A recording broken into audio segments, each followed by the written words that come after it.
Have you ever noticed that the moment you finally start loving yourself, people suddenly treat you differently? Your energy becomes calmer, your presence becomes stronger, and the same people who ignored you before now look at you with respect. Buddhism teaches a simple truth. When you love yourself correctly, the world has no choice but to follow your lead. Today, I'm going to show you 12 self-care Buddhist habits that will help you heal your mind, strengthen your heart, and become truly unstoppable, not by changing others, but by finally changing the relationship you have with yourself. 1. Treat yourself like someone worth taking care of. One of the most powerful Buddhist teachings reminds us that you cannot pour from an empty cup, and you cannot give love to the world if you have not yet learned to give love to yourself. But this is where most people struggle the most. They show kindness, patience, and understanding to everyone around them, yet when it comes to themselves, they become harsh, critical, and unforgiving. They will comfort a friend who makes a mistake, but destroy themselves mentally for the smallest error. They will encourage others to rest, breathe, and take breaks. But when they feel tired, they call themselves lazy. They support everyone else's dreams but doubt their own abilities. This imbalance slowly damages the heart and weakens the spirit, because every time you mistreat yourself, you teach your inner world that you do not matter. To love yourself, you must begin treating yourself with the same gentleness and compassion you naturally offer to those you care about. Imagine someone you love deeply, a sibling, a close friend, or even a child coming to you feeling broken, tired, or overwhelmed. Would you speak to them the way you speak to yourself? Would you tell them they are worthless, weak, or not good enough? Of course not. You would comfort them, reassure them, guide them, and remind them of their strengths. This is exactly how you must learn to speak to your own soul. Every time you choose rest over burnout, you affirm that your body deserves care. Every time you forgive yourself for a mistake and treat it as a lesson instead of a failure, you teach your mind resilience. Every time you nourish your heart instead of neglecting your emotional needs, you strengthen your spiritual foundation. And every time you show yourself patient understanding rather than self-hate, you send a powerful message to your inner world. You matter. You deserve peace. You deserve kindness. You deserve love. When your inner self finally feels valued, something profound begins to change within you. Your confidence grows naturally, not from trying to impress anyone, but from understanding your own worth. Your energy becomes lighter and more radiant because you are no longer fighting yourself internally. Your motivation rises because you feel supported from within. Your decisions become clearer because your heart is no longer clouded with guilt and self-doubt.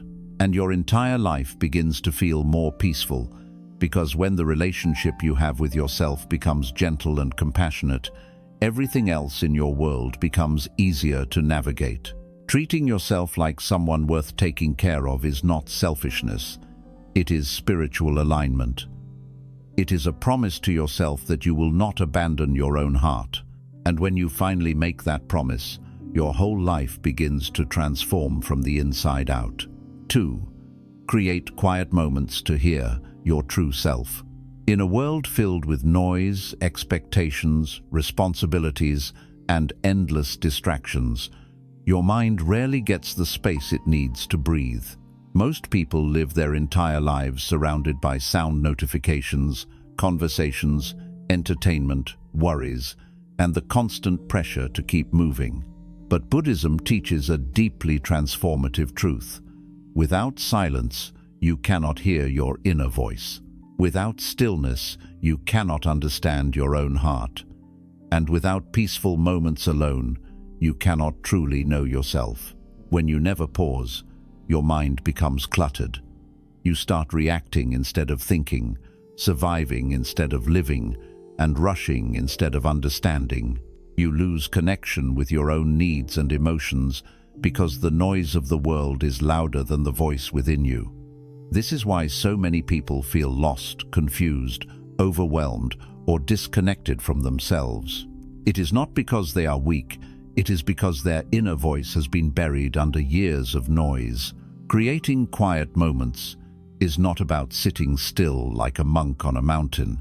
It is about giving yourself small pockets of peace throughout your day where you can simply exist without needing to do, fix, or respond to anything. Even 5 minutes of silence can begin shifting your entire life. When you sit in stillness, your breath slows down, your thoughts become clearer, the chaos inside you begins to settle, and your mind finally has the space to speak honestly. In silence, you start hearing truths you ignored for years. You realize what drains your energy, what hurts your heart, and what no longer belongs in your life. You discover what you truly want, not what others expect from you.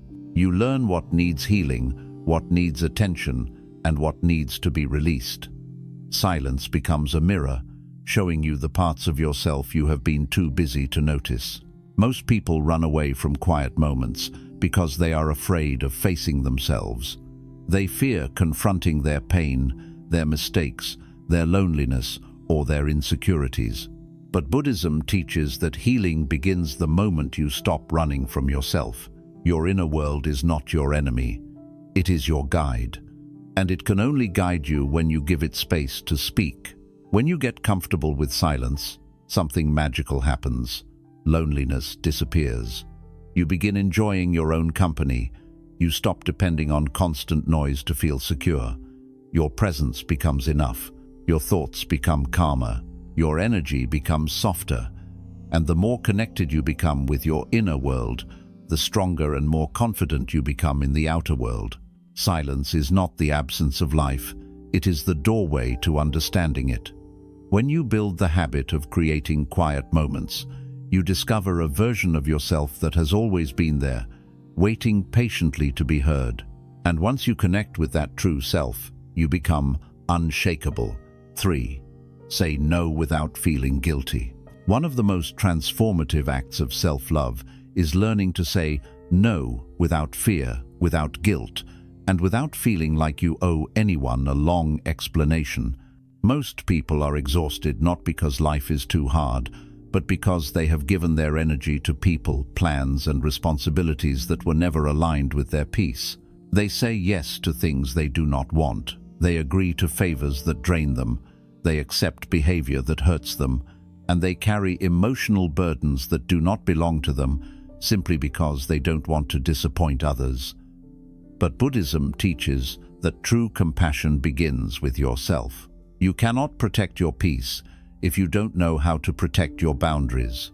Saying no is not a rejection of others, it is a declaration of your worth.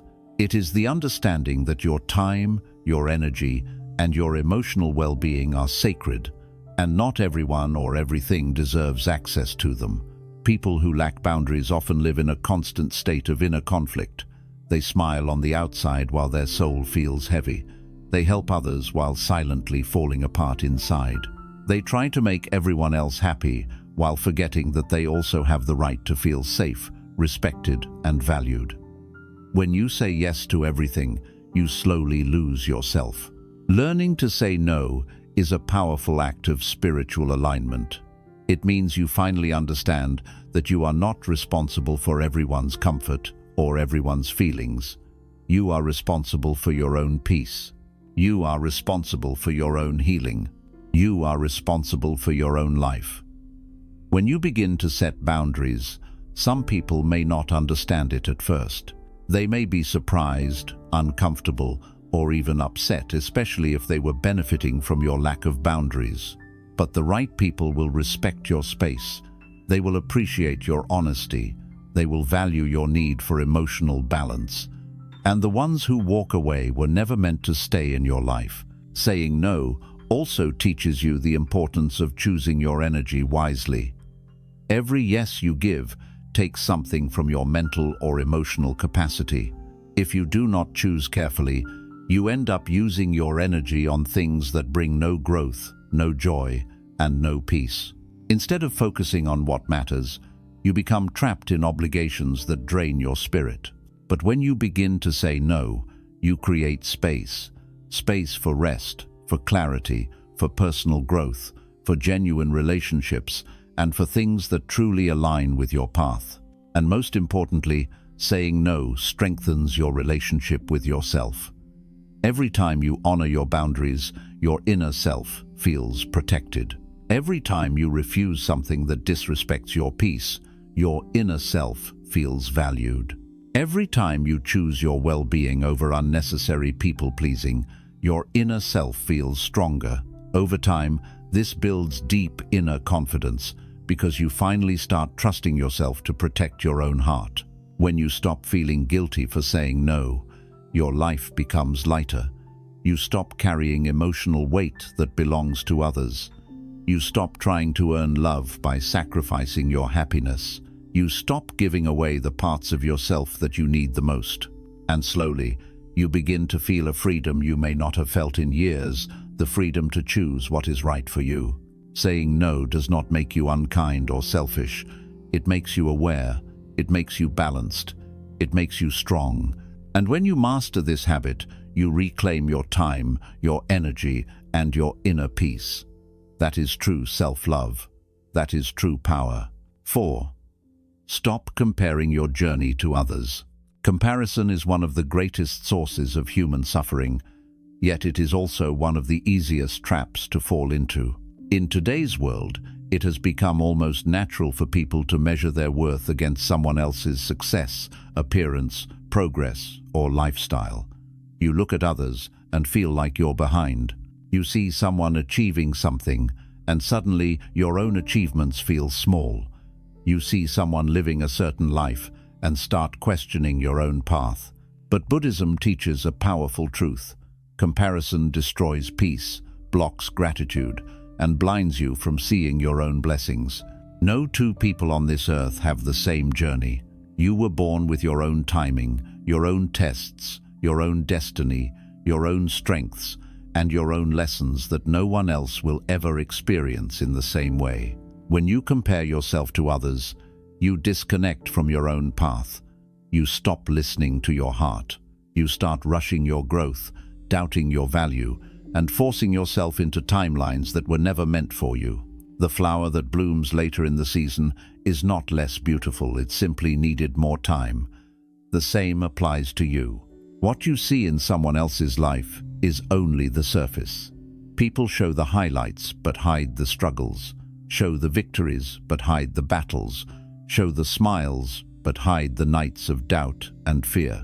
You compare your entire reality to someone else's carefully filtered moment and then punish yourself for not being like them. This creates a constant sense of inadequacy. You start feeling like nothing you do is enough. You start thinking you are slow, unlucky, or falling behind.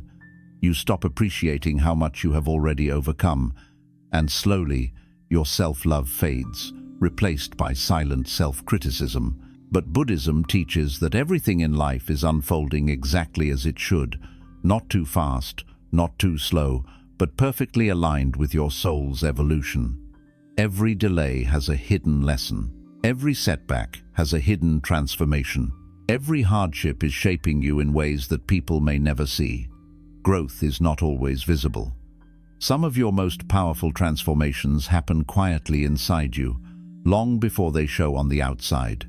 When you stop comparing yourself, you begin noticing your own journey with fresh eyes. You recognize how strong you actually are. You realize how many challenges you survived that others know nothing about. You understand that your progress is not supposed to look like anyone else's because your destiny is not the same as theirs. You become more patient with yourself. You become more grateful for your own path. And most importantly, you begin to trust your life's timing instead of fighting it. Comparison also blocks your energy. When your focus is on someone else's success, you lose the ability to see your own potential. You waste mental space on what you don't have instead of using that energy to build what you want. You weaken your own confidence by magnifying someone else's achievements.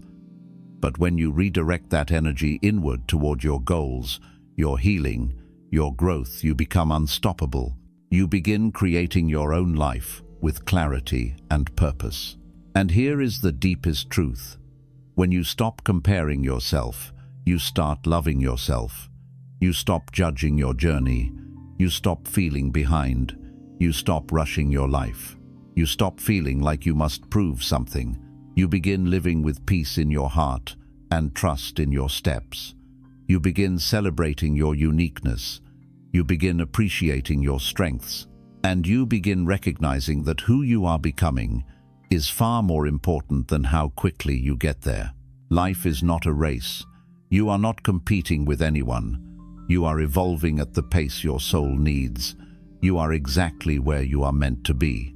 And when you truly accept this, the world feels lighter, the journey feels calmer, and your heart finally breathes freely.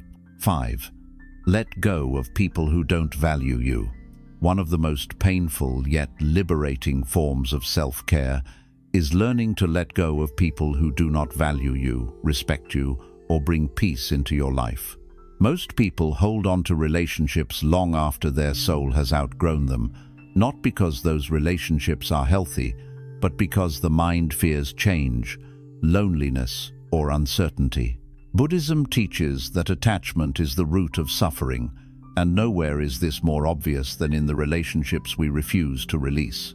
When you cling to people who drain your energy, hurt your heart, or make you feel invisible, you are not practicing love, you are practicing self-abandonment. Many people stay connected to individuals who do not appreciate them simply because they hope those people will change. They hope someone will finally see their worth. They hope someone will treat them better one day. They hope someone will apologize, improve, or behave differently. But hope becomes a prison when it keeps you stuck in a relationship that destroys your peace. Wanting someone to value you will never make them value you. Loving someone deeply will never force them to love you back. And being loyal to someone who does not respect you will only leave your heart bruised and empty. The truth is simple. When someone truly values you, you feel it in their actions, not just their words. They do not disappear when things get difficult. They do not take your kindness for granted. They do not make you feel like you are asking for too much by wanting honesty, respect, consistency, or basic emotional care. People who value you bring clarity, not confusion. They bring peace, not anxiety.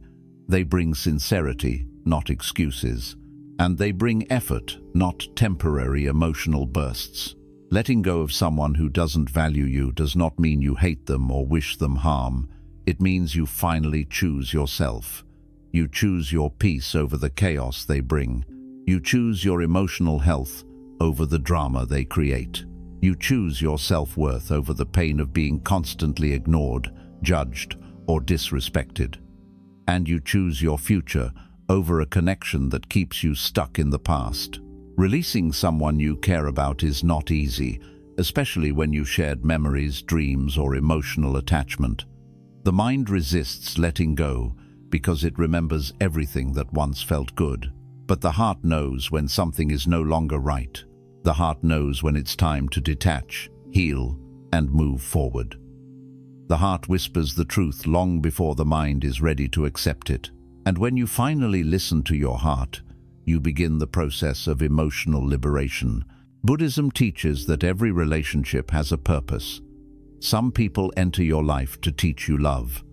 Some come to teach you patience. Some appear to teach you strength. Some challenge you to set boundaries. And some remind you of who you never want to become. When someone has fulfilled their purpose in your story, holding on to them becomes a form of suffering. Letting them go becomes an act of freedom, wisdom, and deep self-respect. As you release people who do not value you, you make space for individuals who truly will. Healing relationships begin entering your life, relationships full of sincerity, respect, and emotional safety. Your circle becomes smaller but stronger. Your days become more peaceful. Your energy becomes lighter. And most importantly, you reconnect with the version of yourself you lost while trying to keep others who were never meant to stay. Letting go is an act of courage. It is choosing to walk away even when your heart is trembling. It is choosing peace even when pain tries to tie you down. It is choosing self-worth even when loneliness scares you. And it is choosing the life you deserve over the life you've outgrown. When you finally let go of those who don't value you, you step into a new chapter where your soul feels respected, your heart feels protected, and your spirit becomes unshakably strong. You do not lose anything by letting go of people who never truly valued you. You only lose the weight that was holding you down. And once that weight is gone, you rise higher than ever before. 6. Speak kindly to yourself, even in your hardest moments. Your inner voice is the most powerful force in your entire life. It is the voice you hear the most, the voice that shapes your beliefs, the voice that builds or destroys your self-confidence, and the voice that decides whether you rise or fall during difficult times. Buddhism teaches that the words you speak to yourself become the world you live in. Yet most people speak to themselves in ways they would never speak to someone they love. They use words that wound their confidence. They judge themselves harshly. They magnify their weaknesses and ignore their strengths. They call themselves failures for making human mistakes. They punish themselves for things they would easily forgive in others. And without realizing it, their inner voice becomes their greatest source of suffering. Self-talk is not just language, it is energy. It shapes the way you see yourself, the way you act, the way you handle challenges, and the way you view your worth. Every negative thought you repeat to yourself becomes a belief, and every belief becomes a reality you start living. When you tell yourself, "I can't do this," your mind shuts down. When you say, "I always mess everything up," your confidence collapses. When you whisper, "I'm not good enough," a part of your soul becomes smaller. These are not harmless sentences, they are seeds planted inside your mind. And the more you repeat them, the deeper they grow. Most people expect themselves to be strong all the time. They believe that being hard on themselves will make them disciplined, responsible, or successful. But Buddhism teaches something very different. Healing does not grow in harshness, it grows in gentleness. True strength is not built through self-punishment, it is built through self-understanding. When life becomes difficult, you need your inner voice to support you, not attack you. You need your inner world to be a place of safety, not fear. You need your mind to be a home, not a battlefield. Speaking kindly to yourself does not mean avoiding responsibility or ignoring your flaws. It means responding to your flaws with wisdom instead of cruelty. It means replacing self-criticism with self-correction. It means acknowledging your mistakes without destroying your spirit. For example, instead of saying, "I'm so stupid," you can say, "I made a mistake, and I will learn from it." Instead of saying, "I'm a failure," you can say, "This didn't work out, but I will try a different way." Instead of saying, "I'm not good enough," you can say, "I am growing, improving, and becoming better every day." These simple shifts in language change the entire emotional climate inside your mind. When you speak kindly to yourself, your nervous system relaxes, your fear decreases, your confidence grows, your ability to take action increases, your mind stops fighting itself, and suddenly everything becomes easier. You begin to respond to challenges with calmness instead of panic. You begin to treat yourself like a human being instead of a machine. You begin to build a connection with yourself based on compassion instead of pressure. And slowly, your inner world transforms into a place of safety, strength, and clarity. Speaking kindly to yourself is especially important during your hardest moments. When you are stressed, tired, overwhelmed, heartbroken, or confused, your inner voice becomes the only voice you can fully hear. If that voice becomes cruel, you sink deeper into pain. If that voice becomes gentle and supportive, you rise above the pain with strength. It is during your darkest days that your inner dialogue matters the most. Anyone can be confident when life is easy. But true self-love appears when life tests you, when you choose to hold yourself softly instead of breaking yourself further. Your mind believes whatever you tell it repeatedly. If you tell it you are weak, it will accept that. If you tell it you are unworthy, it will believe that. But if you tell it you are capable, growing, healing, improving, learning, and evolving, it will begin to reshape your identity to match those words. This is not magic. This is psychology. This is spirituality. This is the power of compassion directed inward. The more kindly you speak to yourself, the more confidently you show up in life. You begin to walk with calm authority. You begin to trust your decisions. You begin to recover from setbacks faster. You begin to feel whole instead of broken. And the relationship you have with yourself becomes your greatest source of strength. Being kind to yourself is not weakness. It is emotional mastery. It is spiritual intelligence. It is the foundation of inner peace. And when your inner voice becomes your ally instead of your enemy, you become unstoppable. 7.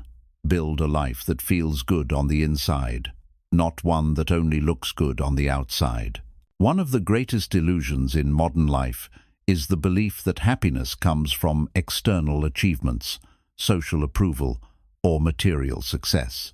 Many people spend their entire lives trying to build a life that looks perfect to others but feels empty within themselves. They focus on appearances, validation, and outside praise while ignoring the quiet suffering that exists inside their own heart. Buddhism teaches a powerful truth.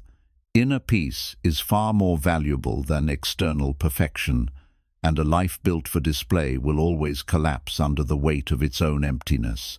True happiness begins only when you start caring more about how your life feels than how your life looks. From a young age, society trains people to chase the wrong things.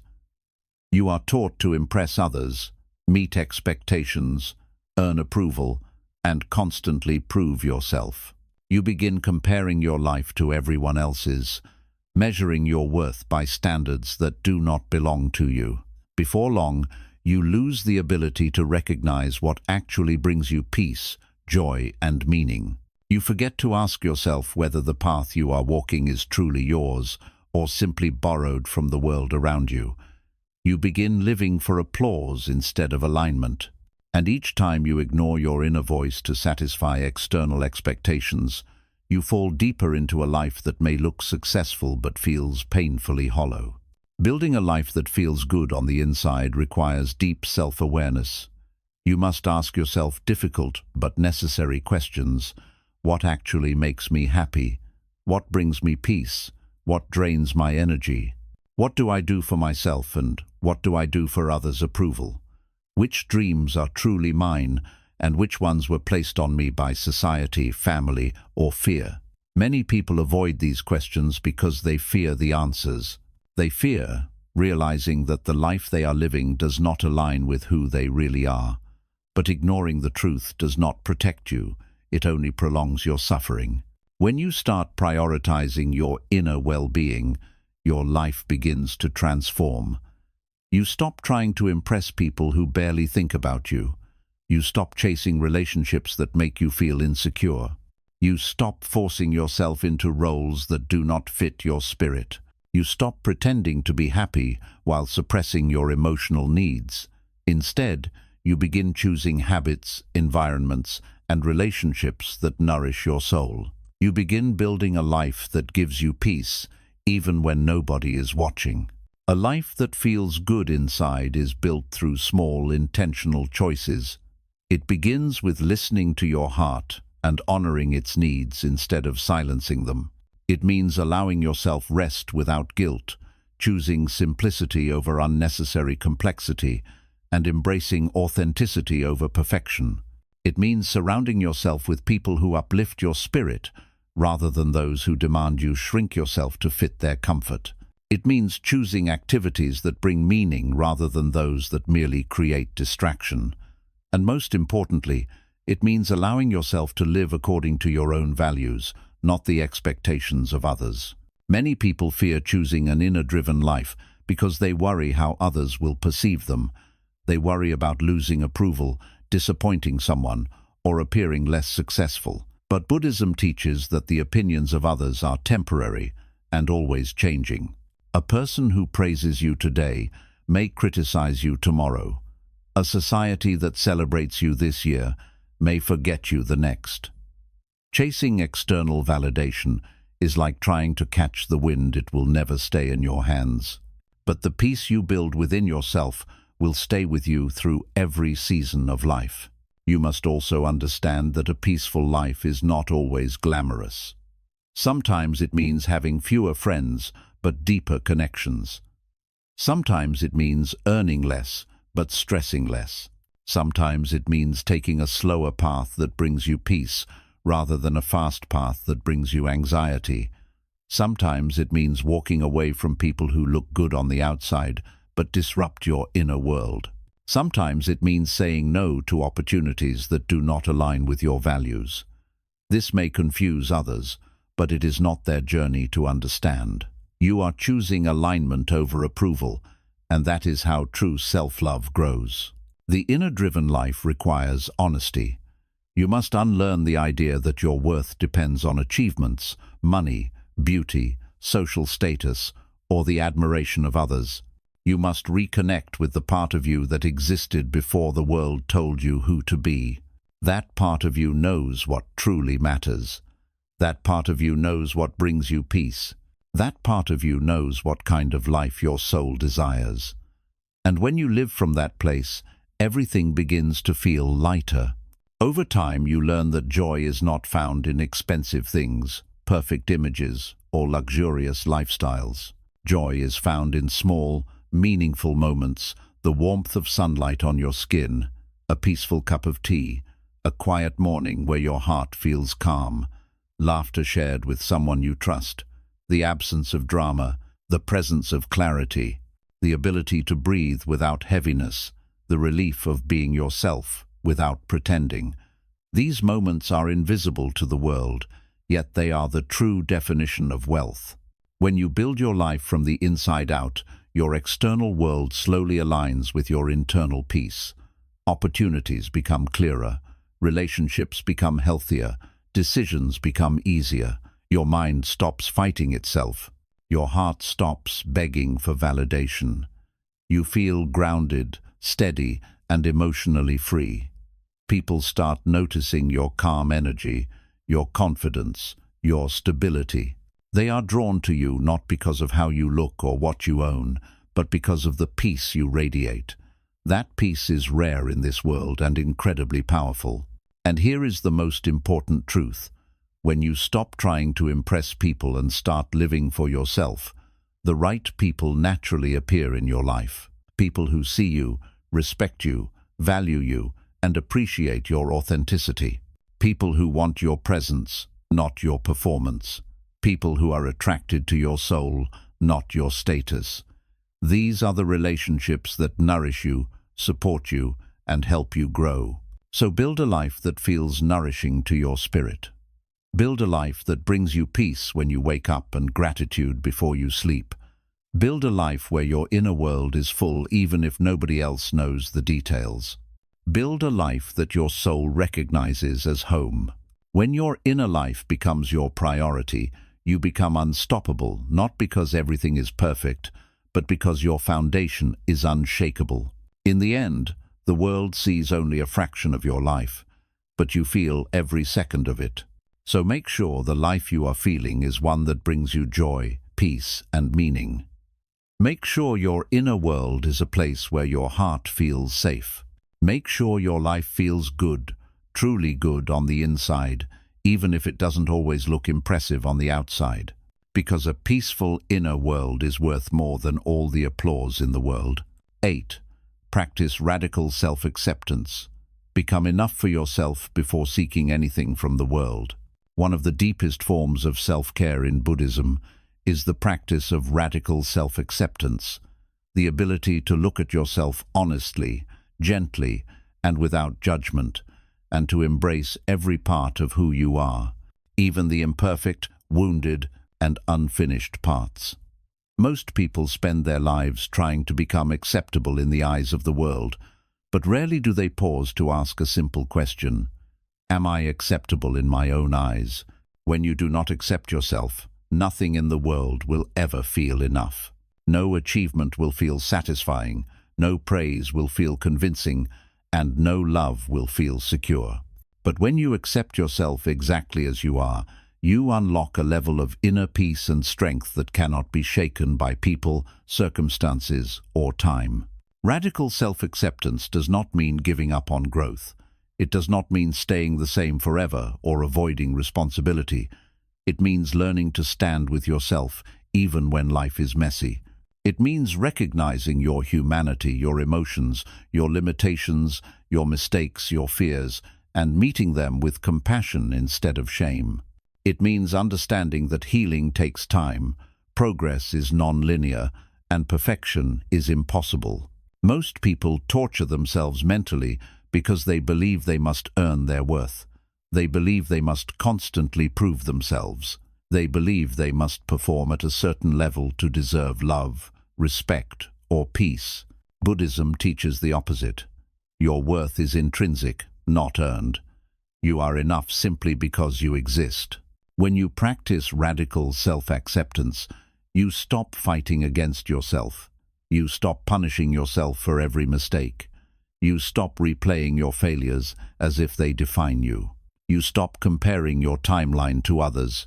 You stop rejecting the parts of you that need the most compassion. Instead, you learn to sit with your emotions, to understand them, and to allow them to soften naturally instead of forcing them to disappear.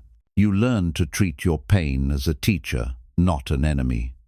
You learn to embrace your imperfections as parts of your story, not signs of weakness. And you learn to hold yourself gently in moments where you once would have broken yourself with cruelty. Most inner suffering comes from the belief that you should be someone other than who you are right now.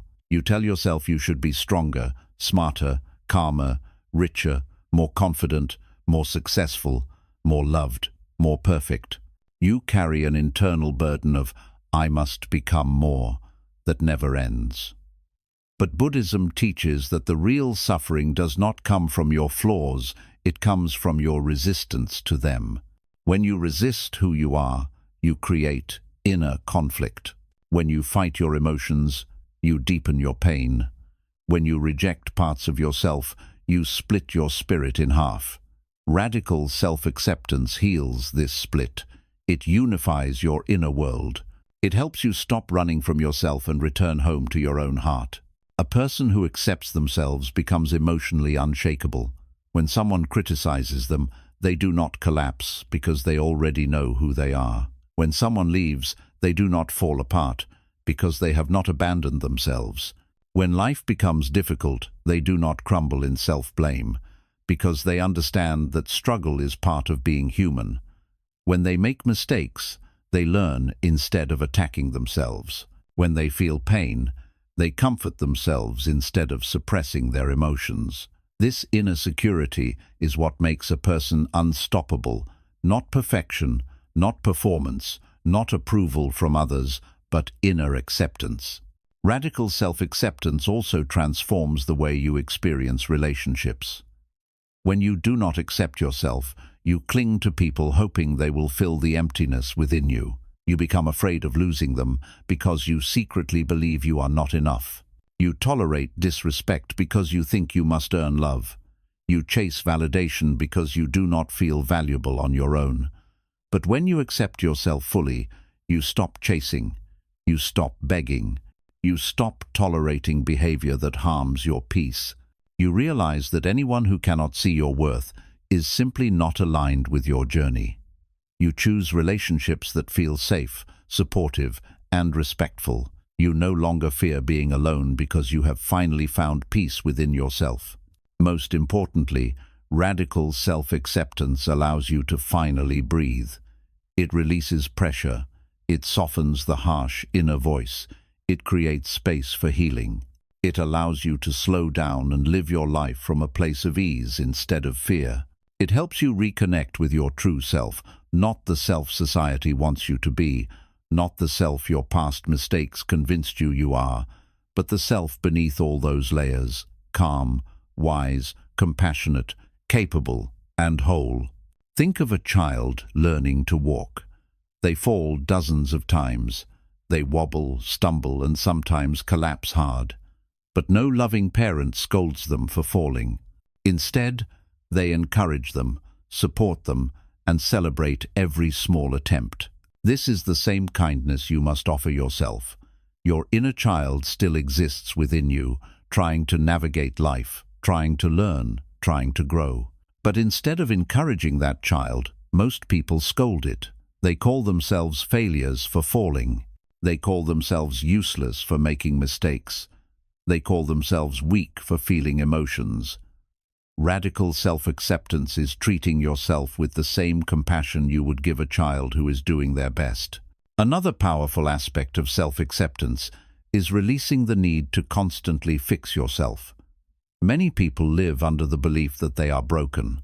They spend their lives trying to become someone else, trying to eliminate every flaw, trying to hide every vulnerability. But Buddhism teaches that you are not broken, you are becoming, you are unfolding, you are evolving. You are shedding old identities and stepping into new ones. There is nothing wrong with you for being imperfect. There is something profoundly right about you for continuing to grow despite your imperfections. Self-acceptance also means accepting your past, your mistakes, your regrets, your traumas, your losses, your failures, and your old versions of yourself. Every experience shaped your wisdom. Every hardship shaped your resilience. Every detour shaped your character. You are not who you used to be, but you are also not required to hate who you were. The past version of you did not know what you know now. Instead of judging that version, honor them. They carried you through storms you never thought you'd survive. They made decisions with the limited knowledge and emotional tools they had at the time. Forgive them, thank them, release them, and allow yourself to step forward without dragging old shame behind you.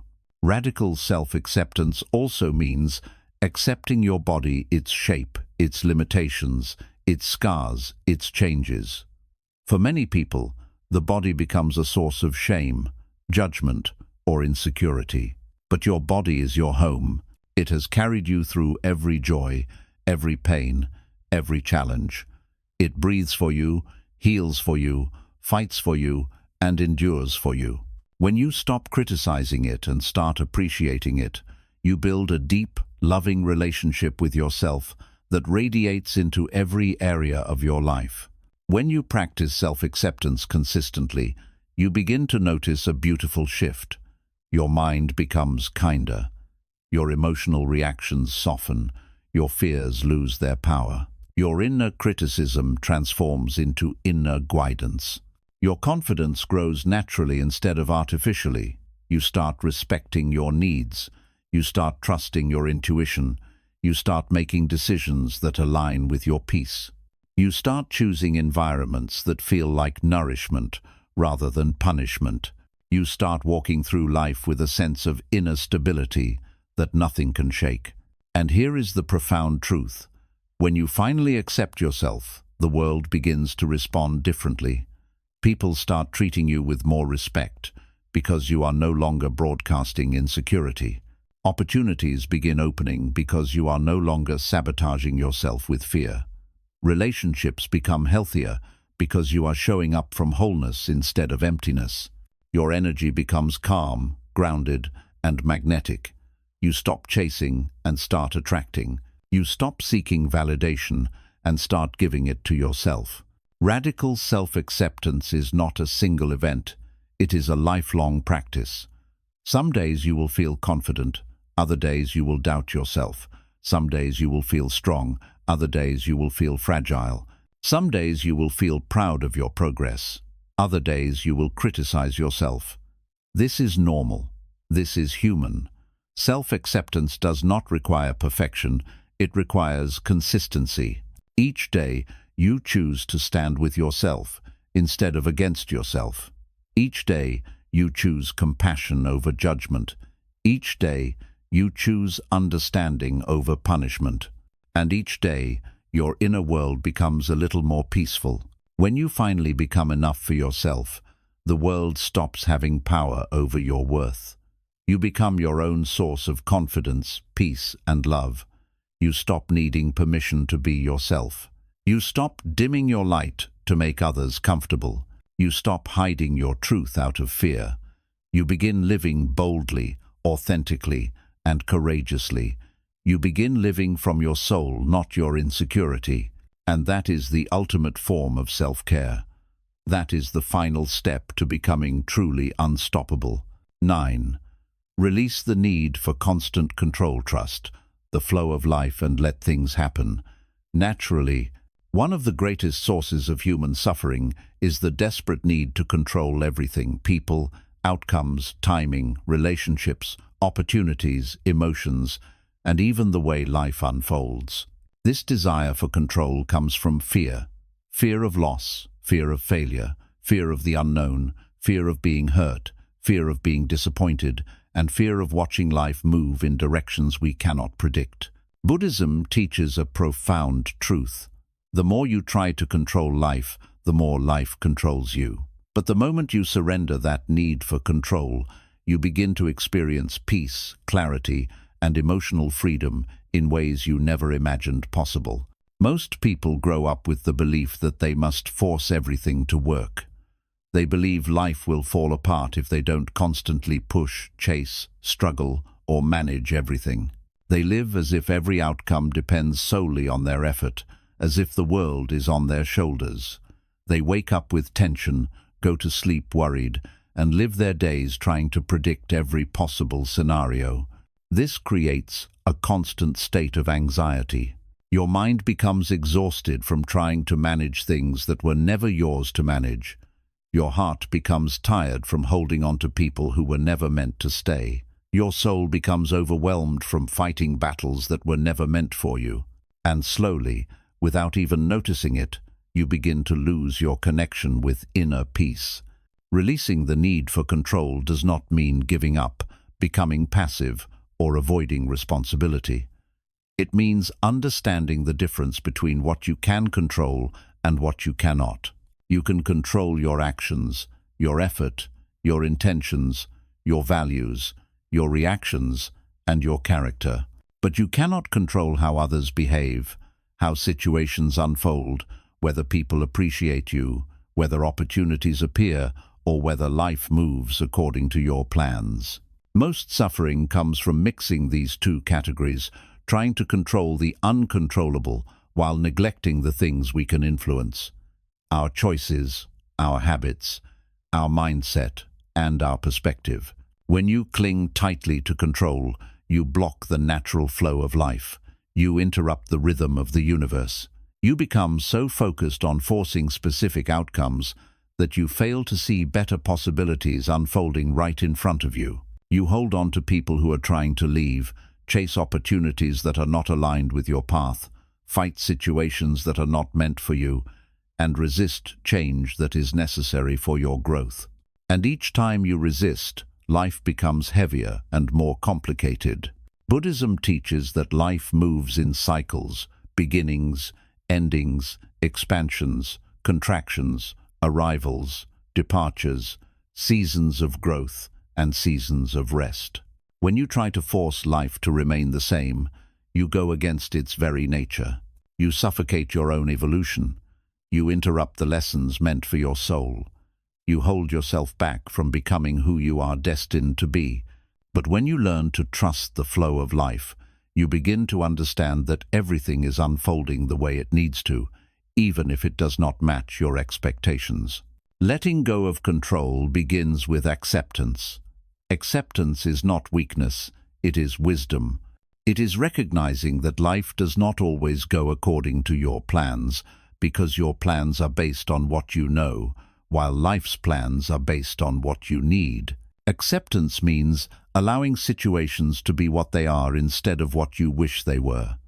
It means allowing people to act according to their nature instead of trying to change them. It means allowing life to unfold without demanding it follow your script.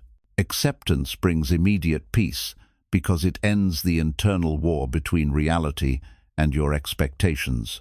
Another powerful aspect of releasing control is trusting timing. Many people suffer deeply because they believe life is moving too slow. They feel behind, impatient, anxious, and frustrated because the things they desire are not happening as quickly as they hoped. But Buddhism teaches that every event has its own timing. Nothing arrives early, nothing arrives late, and nothing that is meant for you will ever pass you by.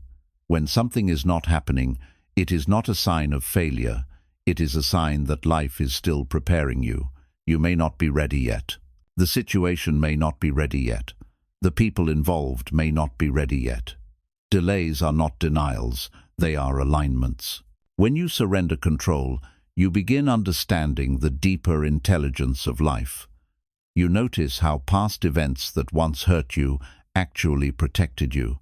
You realize how losing certain people created space for better connections. You recognize how rejections redirected you toward more meaningful paths. You see how your greatest breakthroughs came from situations you never planned or predicted. And slowly, you begin trusting that you do not need to control everything for life to work in your favor. Releasing control also transforms your relationships.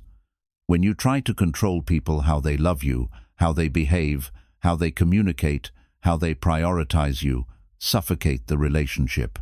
You turn love into pressure. You turn connection into tension. You turn affection into obligation. But when you allow people to show up authentically, you discover who truly belongs in your life. People who love you will stay without being controlled. People who value you will support you without being pushed.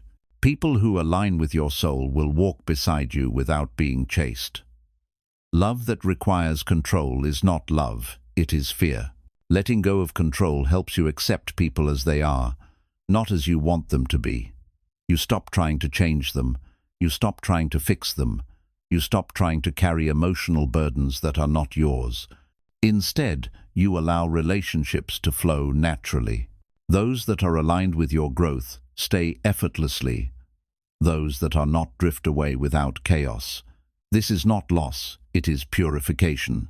Releasing control also gives you mental clarity. When you stop forcing outcomes, your mind becomes lighter. You sleep better. You breathe deeper. You think more clearly. You begin making decisions from wisdom rather than panic. You become more grounded, more patient, and more aligned with your values. Your emotional reactions soften because you are no longer trying to bend life into your desired shape. You accept that some things must fall apart, so better things can rise. You understand that some paths close because new paths are opening. You no longer panic when life changes direction, you trust it. One of the most beautiful effects of releasing control is that your inner strength grows.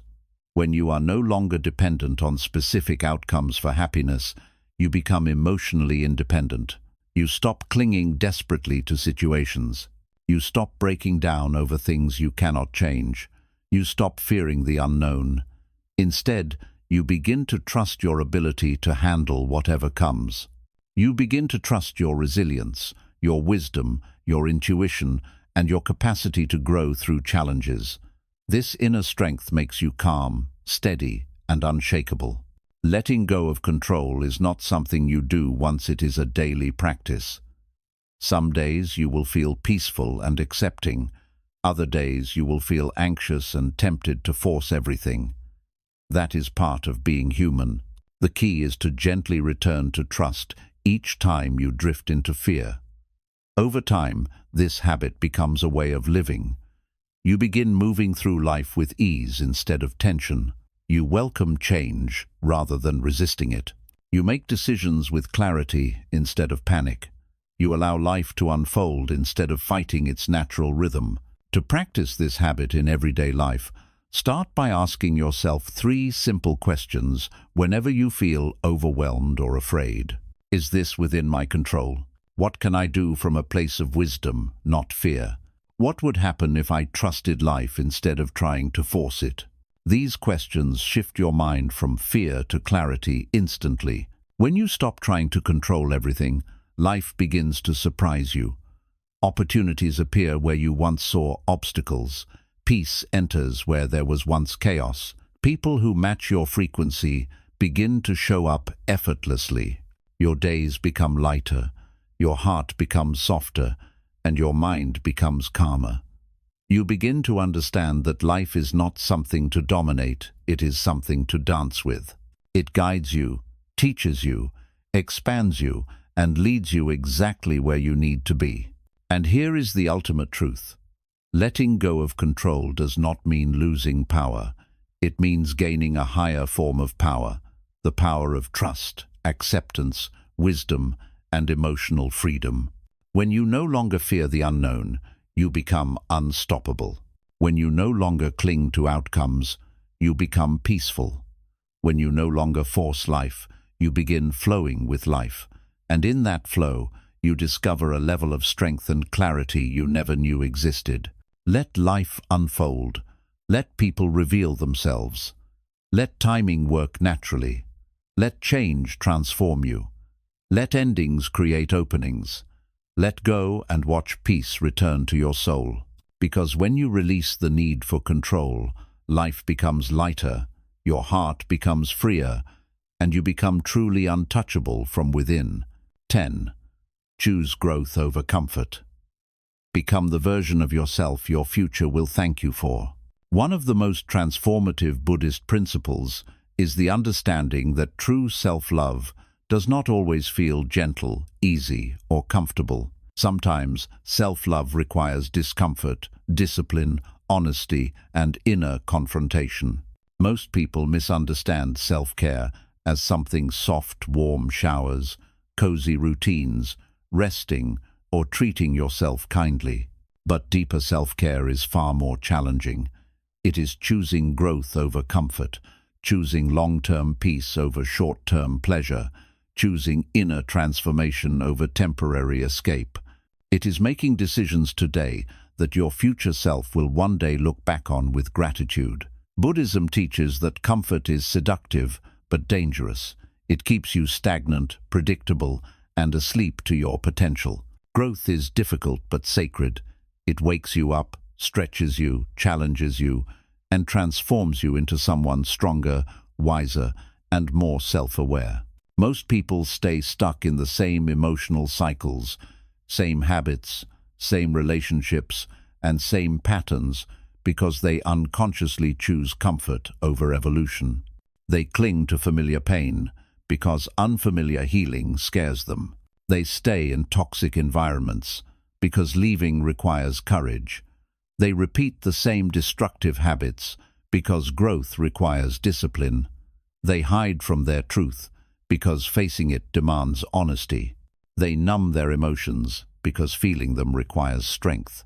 But Buddhism reminds us that nothing changes until you choose change, and change rarely comes wrapped in comfort. Choosing growth over comfort means being willing to step into discomfort in order to create a better life. It means waking up early when you would rather sleep in. It means having difficult conversations instead of avoiding them. It means setting boundaries even when people don't like it. It means walking away from relationships that drain your soul, even if your heart is attached. It means healing from old wounds, even when the process is painful. It means facing your fears instead of letting them shape your destiny. It means letting go of the version of yourself you have outgrown. One of the biggest misconceptions about personal growth is that it should feel inspirational. But real growth often feels uncomfortable, uncertain, unfamiliar, and messy. It requires shedding old beliefs, breaking past versions of yourself, and allowing parts of your identity to fall away. This can feel like loss, even if it is transformation. Buddhism teaches that growth is like the process of a snake shedding its skin. As the body expands, the old skin becomes too tight and suffocating. The snake does not cling to its old skin, it sheds it without hesitation. Humans, however, cling to their old identities even when they hurt because they fear what lies beyond. But if you want to grow, you must be willing to let the old version of you die. Choosing growth over comfort requires emotional courage. You must be willing to ask yourself difficult questions. What habits are keeping me small? What patterns am I repeating because they feel familiar? Who am I becoming through my choices? Am I living a life aligned with my highest self, or am I just surviving? What am I afraid to face that is silently controlling my life? Most people never ask these questions because the answers demand change, and change requires responsibility. But responsibility is the highest form of self-respect. It is recognizing that even if something is not your fault, its healing is still your responsibility. In Buddhism, growth is seen as an act of compassion toward yourself. It is not punishment, it is not pressure, it is not self-rejection. It is choosing to evolve because you deserve a life built on clarity, peace, and emotional freedom. Comfort may offer temporary relief, but growth offers permanent transformation. Growth also requires patience. In a world obsessed with speed, people expect instant results. They expect immediate healing, rapid success, quick progress, and immediate answers. But personal evolution does not follow the timeline of society. It follows the timeline of the soul. Some lessons require months, others require years. Some transformations happen quietly, others come through emotional storms. Some breakthroughs arrive suddenly, others build slowly, silently, day by day. Buddhism teaches that a tree does not grow faster because you stand over it demanding results. Growth happens at its own pace, steadily, gently, naturally, yet the roots are always strengthening beneath the surface long before the branches appear above the ground. When you choose growth over comfort, you start to understand that discomfort is not your enemy. It is a signal that you are expanding. It is evidence that you are stepping outside old limits. It is proof that you are breaking through your previous identity. It is a sign that something inside you is awakening. Discomfort is the birthplace of transformation. Every time you choose growth, even when it feels difficult, you align yourself with a future that is stronger, calmer, and more conscious than your past. Growth also requires letting go of the idea that you must be perfect in order to evolve. Many people delay self-improvement because they believe they must wait for the right time, the right mindset, or the right moment. But Buddhism teaches that the path of growth begins exactly where you are, not when you become perfect, not when your life becomes stable, not when you feel ready, but right now, in this moment, with all your imperfections, confusion, and uncertainty. The willingness to begin is more important than the readiness to begin. Your growth will meet you halfway. Choosing growth also means embracing solitude. Growth often requires stepping away from environments that distract you, relationships that drain you, habits that numb you, and voices that silence your intuition. Solitude is not loneliness, it is space. Space for clarity, reflection, healing, and spiritual realignment. When you spend time alone, you hear the truth that gets drowned out by the noise of life. You reconnect with your inner self, and that self becomes your compass. The more you grow, the more you realize that solitude is not something to avoid, it is something to honor. Another essential part of choosing growth is breaking cycles. Everyone carries emotional patterns inherited from childhood scripts of doubt, fear, scarcity, anger, insecurity, people-pleasing, avoidance, or self-sabotage. These patterns repeat in adulthood until you consciously choose to break them. And breaking cycles is painful because it requires doing the exact opposite of what feels familiar. If you grew up suppressing emotions, growth requires learning to express them. If you grew up fearing confrontation, growth requires facing difficult conversations. If you grew up feeling unworthy, growth requires learning to receive love. If you grew up in chaos, growth requires choosing peace even when it feels unfamiliar. Growth demands the courage to rewrite the script of your life. Choosing growth also means choosing your future self over your current impulses. Impulses want comfort, pleasure, distraction, and avoidance. Your future self wants strength, purpose, wisdom, and peace.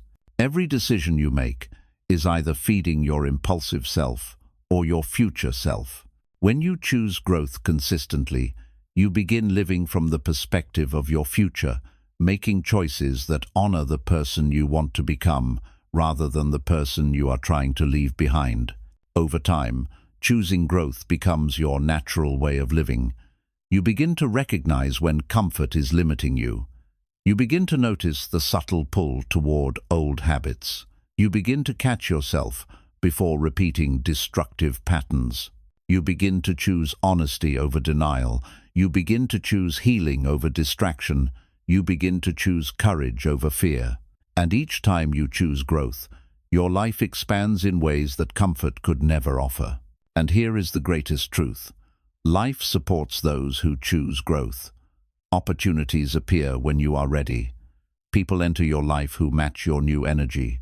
Your vision becomes clearer. Your mind becomes sharper. Your intuition becomes stronger. You begin attracting experiences that align with your higher path. You begin feeling proud of the person you are becoming. You begin experiencing peace that does not collapse under pressure. Growth rewards you with a life that feels meaningful, authentic, and grounded. Choosing growth over comfort is not easy. It requires patience, discipline, courage, and emotional honesty. It requires leaving behind versions of yourself that once protected you. It requires facing fears you once avoided. It requires stepping into unknown territory. But the reward is extraordinary. You become the version of yourself your future will thank you for. A version that is wise, calm, confident, grounded, compassionate, resilient, and truly alive. Comfort may keep you safe, but growth sets you free. 11. Heal your inner child, free yourself from old wounds, and become whole again. One of the most overlooked yet most transformative forms of self-care in Buddhism is the healing of the inner child, the younger version of you that still exists inside your mind and heart, carrying memories, fears, wounds, and beliefs that silently shape your entire adult life. Most people think they have moved on from their past simply because time has passed. But time does not heal what you refuse to face. The inner child does not disappear. It waits. It waits for acknowledgement. It waits for understanding. It waits for love. And until you meet it with compassion, it will continue influencing your emotions, relationships, reactions, and sense of self-worth. Every person carries an inner child, and that child holds all the impressions from early life experiences of love or lack of love, moments of fear, rejection, abandonment, pressure, humiliation, or emotional neglect. Even if your childhood was not traumatic, there were moments where you felt unheard, unseen, confused, or scared. These experiences create emotional imprints that continue to affect you as an adult. They shape how you trust, how you love, how you respond to challenges, how you handle conflict, how you view your worth, and how you perceive the world. If your inner child learned early that the world was unsafe, you grow up anxious. If your inner child learned that love was inconsistent, you grow up insecure. If your inner child learned that emotions were punished, you grow up emotionally shut down. If your inner child learned that affection must be earned, you grow up people-pleasing. If your inner child learned that mistakes lead to shame, you grow up terrified of failure. If your inner child learned that they were not enough, you grow up struggling with self-worth. Buddhism teaches that awareness is the beginning of liberation. The first step in healing your inner child is recognizing its presence. You must ask yourself, why do certain things trigger me so deeply? Why do I fear abandonment, rejection, or failure? Why do I overreact, shut down, or avoid? Why do I allow certain behaviors from others? Why do I struggle with boundaries? Why do I keep repeating the same patterns? Behind each of these struggles is a younger version of you who learned these responses to survive. Healing your inner child is not about blaming your past. It is about understanding it. It is about going back to the moments where you felt small, scared, or unloved, and giving yourself the care you never received. It is acknowledging the pain without drowning in it. It is letting yourself feel the emotions you suppressed for years. It is breaking the belief systems that were formed by a hurt child, but are still controlling an adult. Many people live with emotional wounds that they have never acknowledged. They think they are simply bad at relationships, too emotional, too sensitive, too distant, or too afraid. But these are not personality flaws. They are protective mechanisms created by the inner child. That younger version of you decided long ago that it was safer to shut down, safer to avoid vulnerability, safer to please others, safer to stay silent, or safer to appear strong. Healing means gently telling your inner child, "You are safe now. You do not need those defenses anymore." One of the most powerful ways to heal the inner child is through honesty. Honesty with yourself about the emotional realities you have avoided. Sit down with yourself and ask, what hurt me the most when I was young? What did I need that I didn't receive? What moments shaped my fear? What voices shaped my self-esteem? What environments taught me to hide? These questions open the doors to self-understanding. You begin to see your adult patterns as responses to childhood wounds, not as signs of weakness. Another profound step is self-forgiveness. Many people carry guilt for things that were never their fault. They blame themselves for not being strong enough, not being brave enough, not being perfect enough, or not being lovable enough. They feel guilty for things they did as a child without understanding that children act through instinct, not wisdom. The child version of you was not supposed to understand everything. They did not deserve blame, they deserved safety. Forgiving your younger self sets you free from emotional burdens you were never meant to carry. Healing your inner child also requires self-compassion. You must learn to comfort yourself during emotional triggers instead of judging yourself. For example, if you feel rejected, instead of saying, "Why am I so sensitive?" you tell yourself, "This pain feels familiar. My inner child is hurting. I will care for them." If you feel afraid of conflict, you do not shame yourself. You gently say, "My inner child learned that conflict meant danger, but I am safe now." Compassion turns emotional reactions into opportunities for healing. Another essential part of inner child healing is rewriting your internal dialogue. Many of the negative beliefs you hold asterisk, "I'm not good enough," "I'm too much," "I don't matter," "I'm unlovable," "I must earn love," "I must be perfect," asterisk did not come from your adult self. They were planted in childhood, but you are no longer that child. You are an adult with wisdom, awareness, and strength that younger you never had. You must teach your inner child new truths. You were always enough.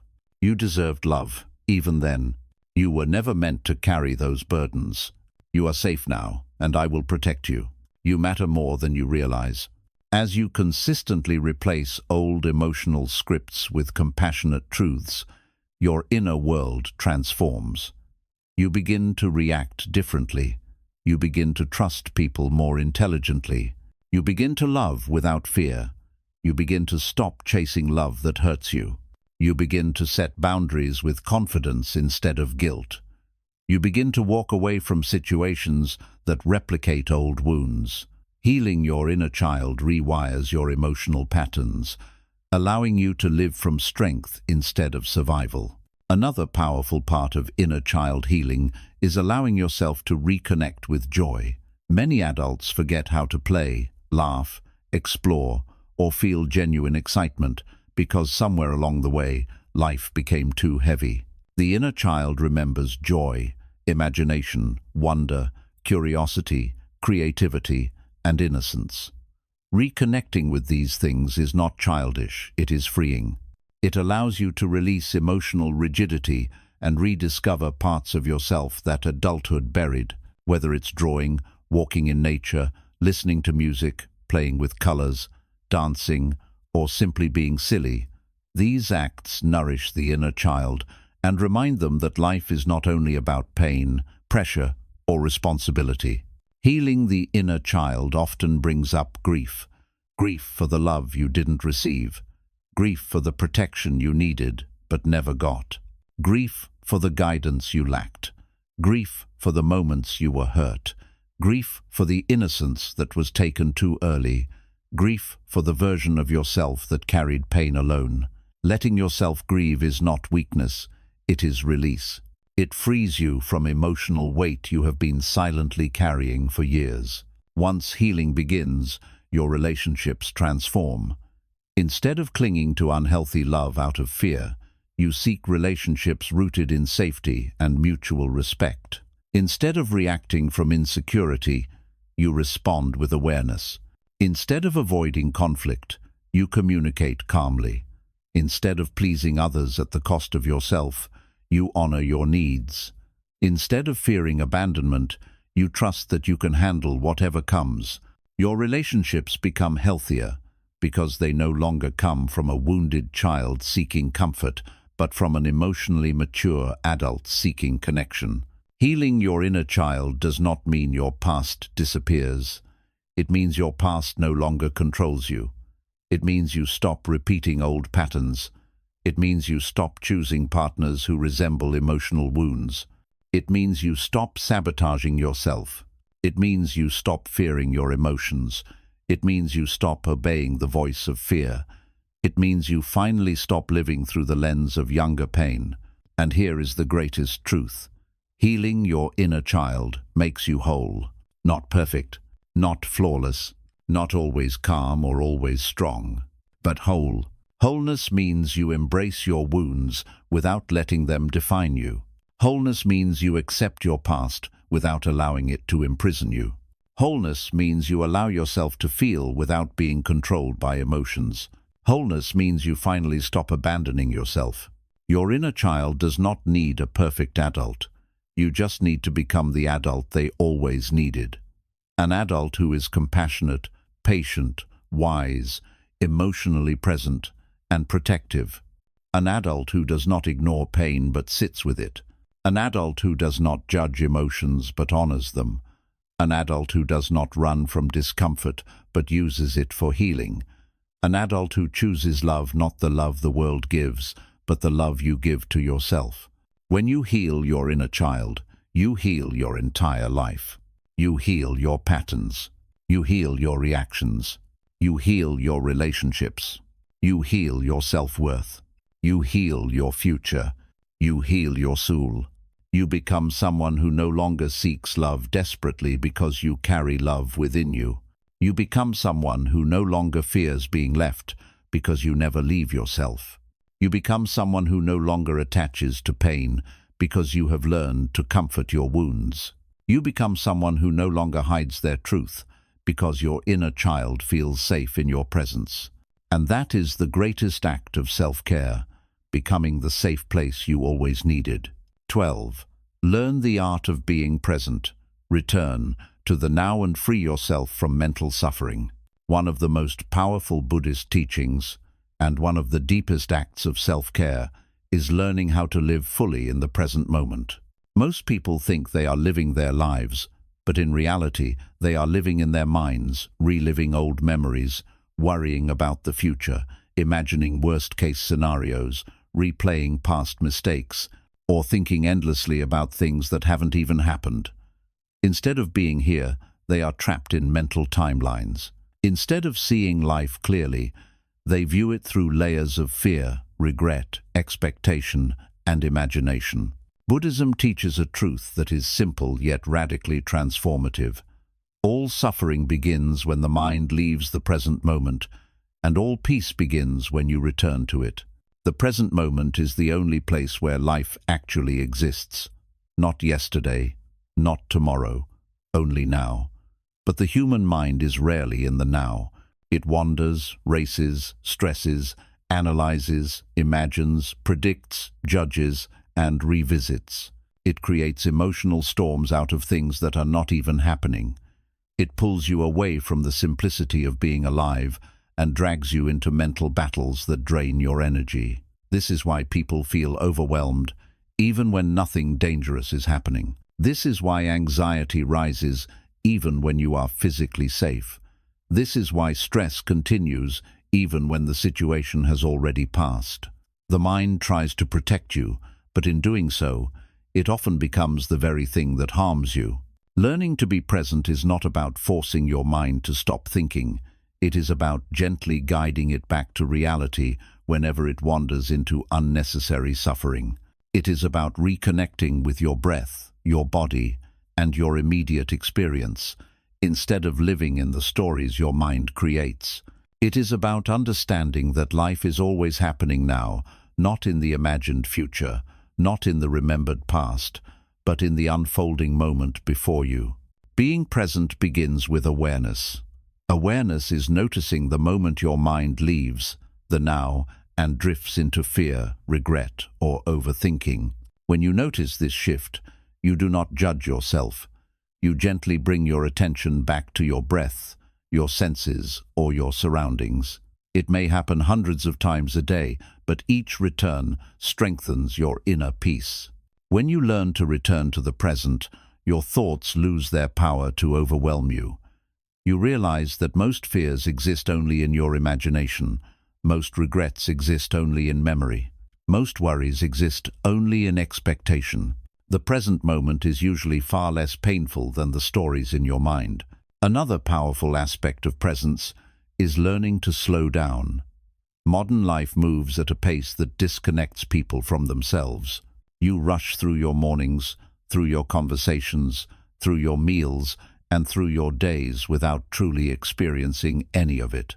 You become a machine moving from task to task, never stopping to breathe deeply, feel your emotions, or appreciate your existence. When you rush, you create anxiety. When you slow down, you create clarity. Slowing down helps you return to your body, notice your thoughts, and reconnect with your senses. When you move through life slowly and mindfully, your stress decreases, your awareness increases, and your emotional balance begins to restore itself naturally. Presence also requires gratitude. Gratitude brings your mind into the now by shifting your focus from what is missing to what is already here. Most people suffer because they are always thinking about what they lack. Lack of love, lack of success, lack of peace, lack of approval, lack of certainty.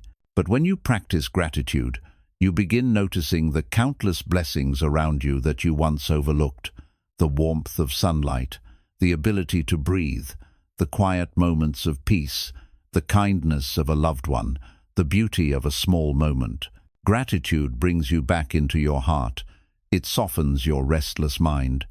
It reminds you that life is not a race, it is a series of moments, each one precious, each one temporary, each one worth experiencing fully. Being present also means letting go of the illusion of control. Much of your mental suffering comes from trying to control outcomes, people, or the future. The mind wants certainty, but life offers unpredictability. The more you try to force life into your desired shape, the more resistance you feel. The more resistance you feel, the more suffering you create. Presence is the surrender of this resistance. It is the understanding that life unfolds according to its own rhythm. When you stop fighting the flow and start trusting it, your mind settles naturally. You stop trying to solve problems that do not exist. You stop trying to predict things you cannot know. You stop clinging to expectations that create disappointment. You begin to relax into the present moment with a sense of peace and acceptance. Presence is also deeply tied to emotional healing.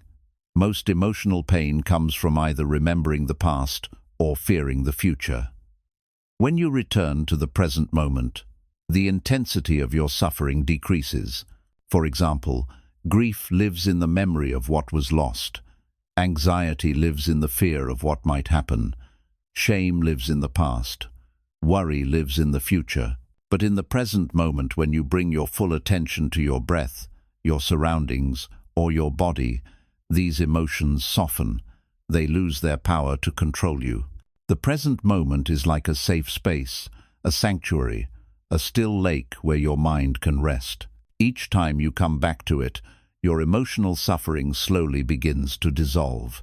Another essential part of learning to be present is reconnecting with your body. The body is always here, the breath is always here, the senses are always here. The body does not live in memories or predictions, it lives in now. This makes it your anchor, your doorway back to presence.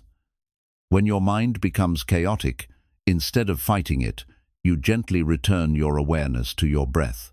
You feel the air entering and leaving your lungs. You notice the rise and fall of your chest. You feel your feet on the ground. You listen to the sounds around you. You become aware of the temperature of the air. These simple acts bring your awareness out of your thoughts and into your experience. This is not meditation, it is grounding. It is the art of coming home to yourself. Presence also strengthens your relationships. When you are truly present with someone, listening deeply, paying attention, offering your full awareness, you create connection. Most people do not listen. They wait to speak. Most people do not see others. They see their own fears and judgments.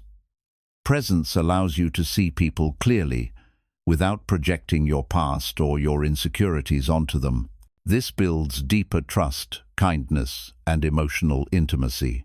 It makes you a calmer friend, a kinder partner, a more compassionate human being. The more present you are with others, the more present they feel in your company. Presence helps you release perfectionism. Perfectionism is rooted in the future, the desire to avoid failure, avoid judgment, or achieve an unrealistic ideal. When you return to the present moment, perfection becomes unnecessary. You no longer need to prove anything. You no longer need to impress anyone. You simply do the task in front of you with full awareness. When you focus on the step instead of the entire journey, your anxiety disappears.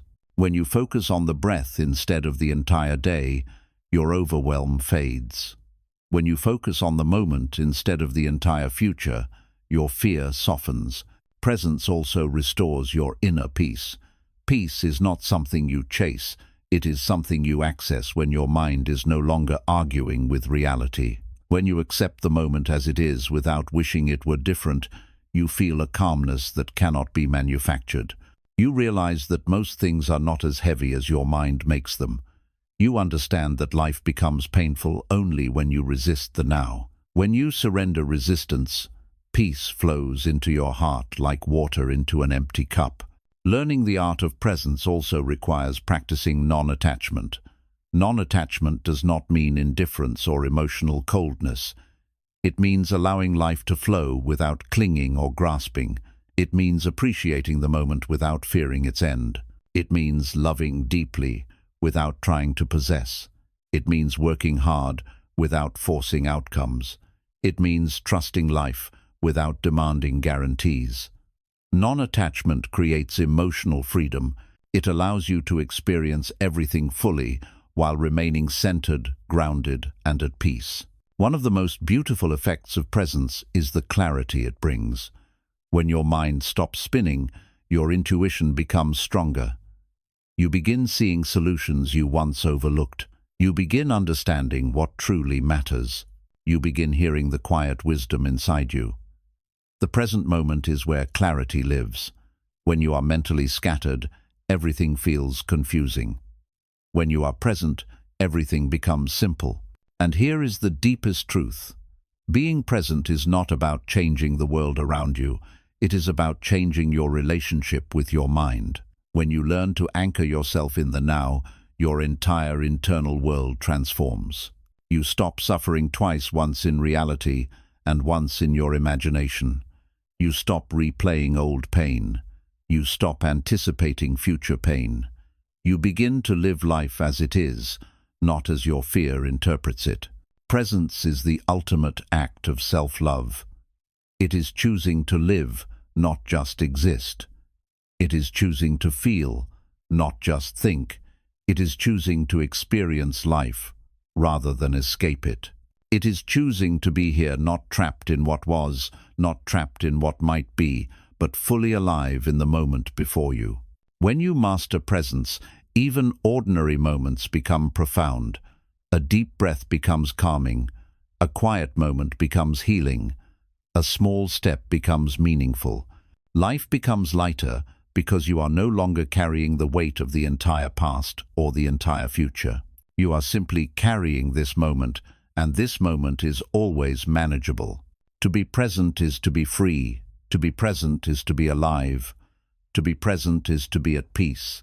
And once you learn the art of being present, your life will never be the same. 14. Cleanse your mind from negative self-stories. Rewrite the narrative you live by. One of the most powerful yet most misunderstood forms of self-care in Buddhism is learning to free yourself from the negative stories you tell yourself. Stories created by fear, past wounds, societal expectations, emotional trauma, and old mental programming. These stories silently shape your identity, influence your choices, limit your potential, and determine how you see yourself. Most people do not even realize that they are living inside a narrative they never consciously chose. They believe their thoughts, even when those thoughts are self-destructive. They believe their fears, even when those fears are outdated. They believe their limitations, even when those limitations were created years ago under circumstances that no longer exist. Buddhism teaches a profound spiritual truth. You do not live in the world, you live in the story you tell yourself about the world, and you do not live as who you are, you live as who you believe yourself to be. Every person carries an inner narrative. Some carry stories of strength. Some carry stories of hope. Some carry stories of resilience. But many carry stories of fear. I'm not good enough. I always mess things up. I'm too broken to be loved. I don't deserve happiness. I will always be alone. I'm not capable. I'm a failure. I'm behind in life. I can't change. I don't matter. These stories are not facts. They are emotional memories that have hardened into beliefs. They were formed when you were young, vulnerable, hurt, confused, or unsupported. They were shaped by environments where you were not seen, by people who misunderstood you, and by moments where you felt powerless. The mind absorbed these experiences and turned them into narratives about who you are. But Buddhism teaches that these stories are illusions, echoes of the past, pretending to be the truth of the present. They exist only in your mind, not in reality. And the moment you begin questioning them, the moment you begin rewriting them, your entire life begins to transform. Negative self-stories trap you in cycles without you even realizing it. For example, if your story is, "I'm not worthy of love," you unconsciously choose relationships that reflect that belief. If your story is, "I always fail," you sabotage yourself before you even begin. If your story is, "I'm not strong," you avoid challenges that could help you grow. If your story is, "I'm alone," you isolate yourself and then feel lonely.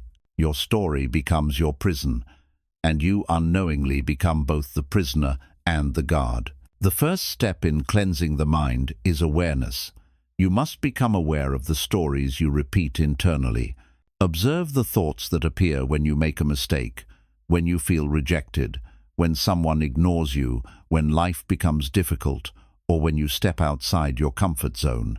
What do you tell yourself in those moments? That voice reveals the story you carry. Awareness is painful, but it is also liberating, because once you see the story, you can change it. You can rewrite the narrative. You can reclaim your inner truth. The second step is understanding that your story is not you. It is a mental habit, a residue of past emotions. But you are the awareness behind the story. You are the observer, not the voice. You are the consciousness, not the conditioning. When you separate your identity from the story begins to lose its power. It becomes something you can look at objectively rather than something you blindly believe. Buddhism calls this non-identification, the ability to witness your thoughts without merging with them. This is the beginning of inner freedom. The third step in cleansing your mental narrative is questioning your beliefs. Ask yourself, where did this story come from? Who gave it to me? Is it even true? Does it belong to the present or the past? Is it based on fear or fact? Is it helping me grow or holding me back? Most negative stories collapse the moment they are questioned. They crumble because they were never built on truth, they were built on emotion. They were born from moments where you were hurt, rejected, scared, embarrassed, or unsupported. But you are no longer that person. You are stronger now, wiser now, more aware now. You must remind your mind that the story was written by a past version of you who did not have the strength, knowledge, or emotional tools you have today.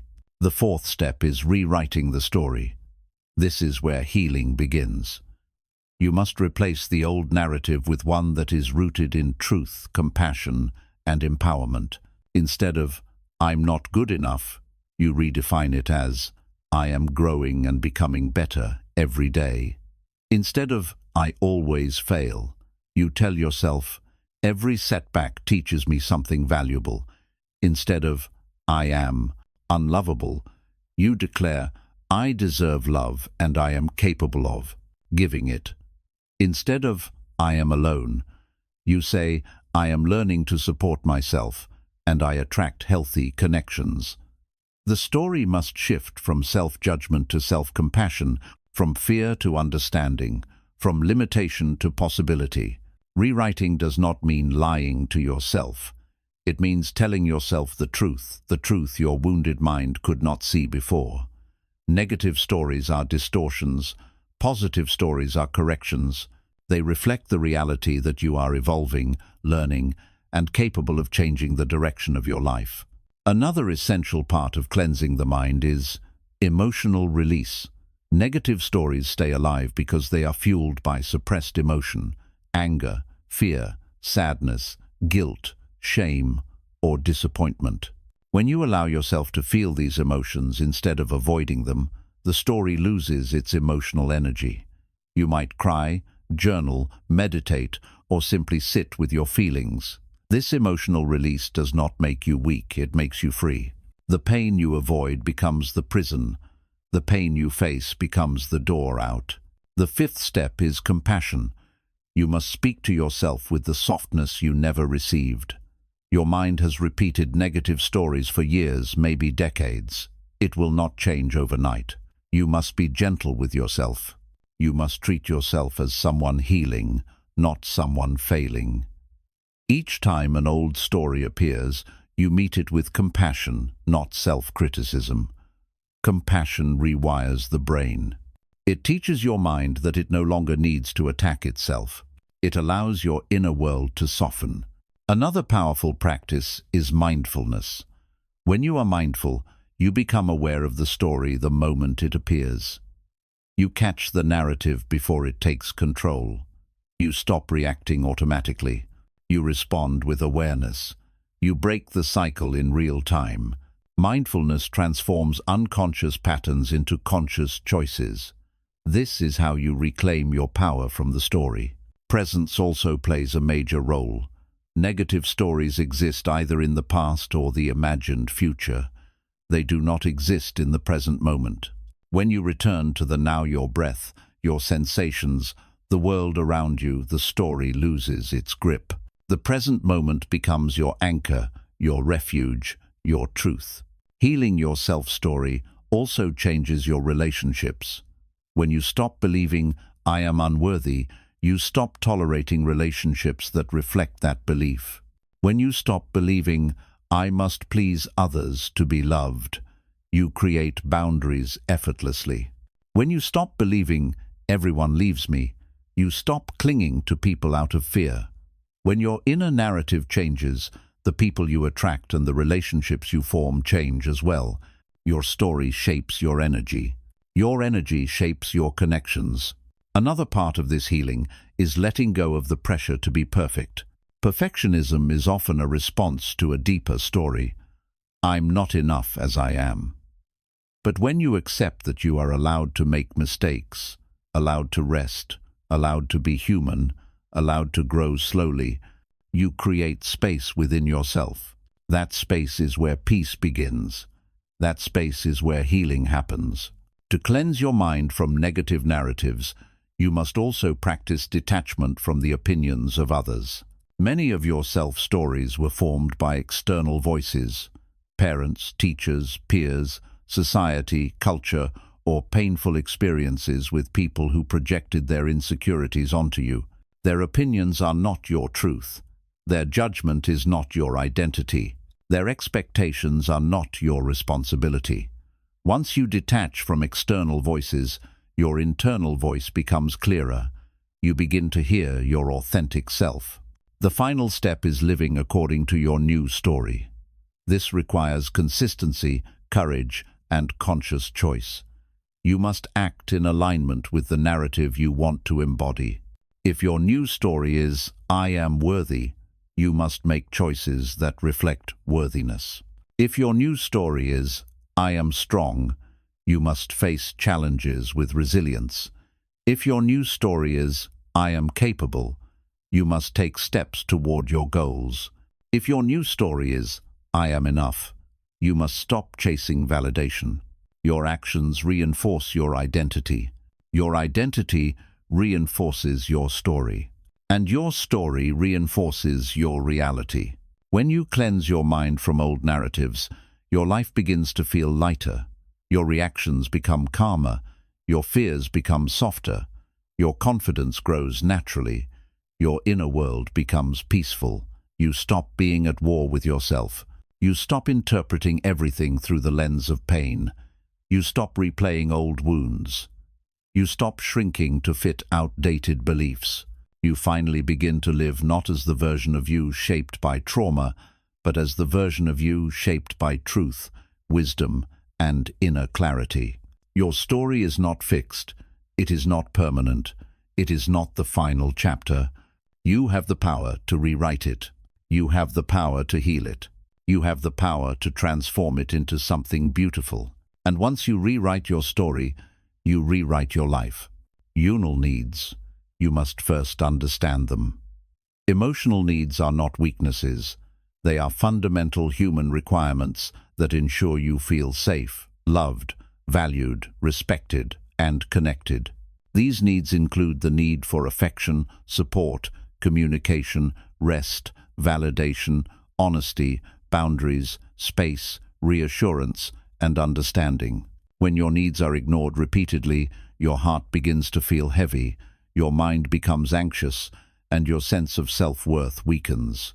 When your needs are honored consistently, you feel balanced, calm, and emotionally healthy. Honoring your emotional needs begins with permission, giving yourself permission to feel. Most people are afraid of their emotions because they believe emotions make them weak. But Buddhism teaches that emotional awareness is a form of wisdom. It means you are conscious of your inner world. It means you are connected to yourself. It means you are alive. Your emotions are not enemies, they are messengers. Sadness tells you that something meaningful needs attention. Anger tells you a boundary was crossed. Fear tells you that you need reassurance or preparation. Loneliness tells you that you crave connection. Exhaustion tells you that you need rest. Emotions become harmful only when you suppress them. When you honor them, they guide you toward healing. The second step in honoring your emotional needs is learning to identify them without judgment. Sit with yourself and ask, what am I truly feeling? What do I need right now? What am I afraid to admit? Am I tired? Am I overwhelmed? Am I hurting? Am I craving affection? Am I craving space? Am I craving support? Am I craving peace? What emotion am I avoiding? Why am I avoiding it? These questions open the doorway to self-understanding. They help you reconnect with the parts of yourself you have ignored for too long. The third step is expressing your needs honestly, not through anger, not through silence, but through clarity. Many relationships suffer not because people don't care, but because people don't communicate. You cannot expect others to meet needs you refuse to express. If you need respect, say it. If you need understanding, explain it. If you need reassurance, ask for it. If you need space, communicate it. If you need honesty, request it. Your needs are not too much. Your silence is what damages you. Buddhism teaches that communication done gently, truthfully, and mindfully leads to harmony. But many people fear expressing their needs because they are afraid of how others will react. They fear being called needy, too emotional, or difficult. They fear losing relationships. They fear disappointing others. But abandoning yourself is worse than losing anyone. No relationship is healthy if it requires you to betray your emotional truth. When you suppress your needs to keep someone, you lose yourself in the process. When you honor your needs, you attract people who respect them. Another crucial part of honoring your emotional needs is learning to set boundaries. Boundaries are not walls, they are spiritual protection. They define what is acceptable and what is not. They define how you want to be treated. They define what energy you allow into your life. Without boundaries, your emotions become overwhelmed, your energy becomes drained, and your inner peace becomes fragile. Setting boundaries is not selfish, it is survival. It is self-respect. It is emotional maturity. It is love directed inward. Honoring your emotional needs also requires learning to walk away. Sometimes the most loving thing you can do for yourself is to leave situations that repeatedly hurt your peace. Not every relationship is meant to stay. Not every environment is meant to hold you. Not every person is capable of meeting your emotional needs.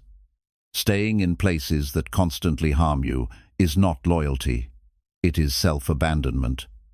Walking away is not weakness. It is self-honoring.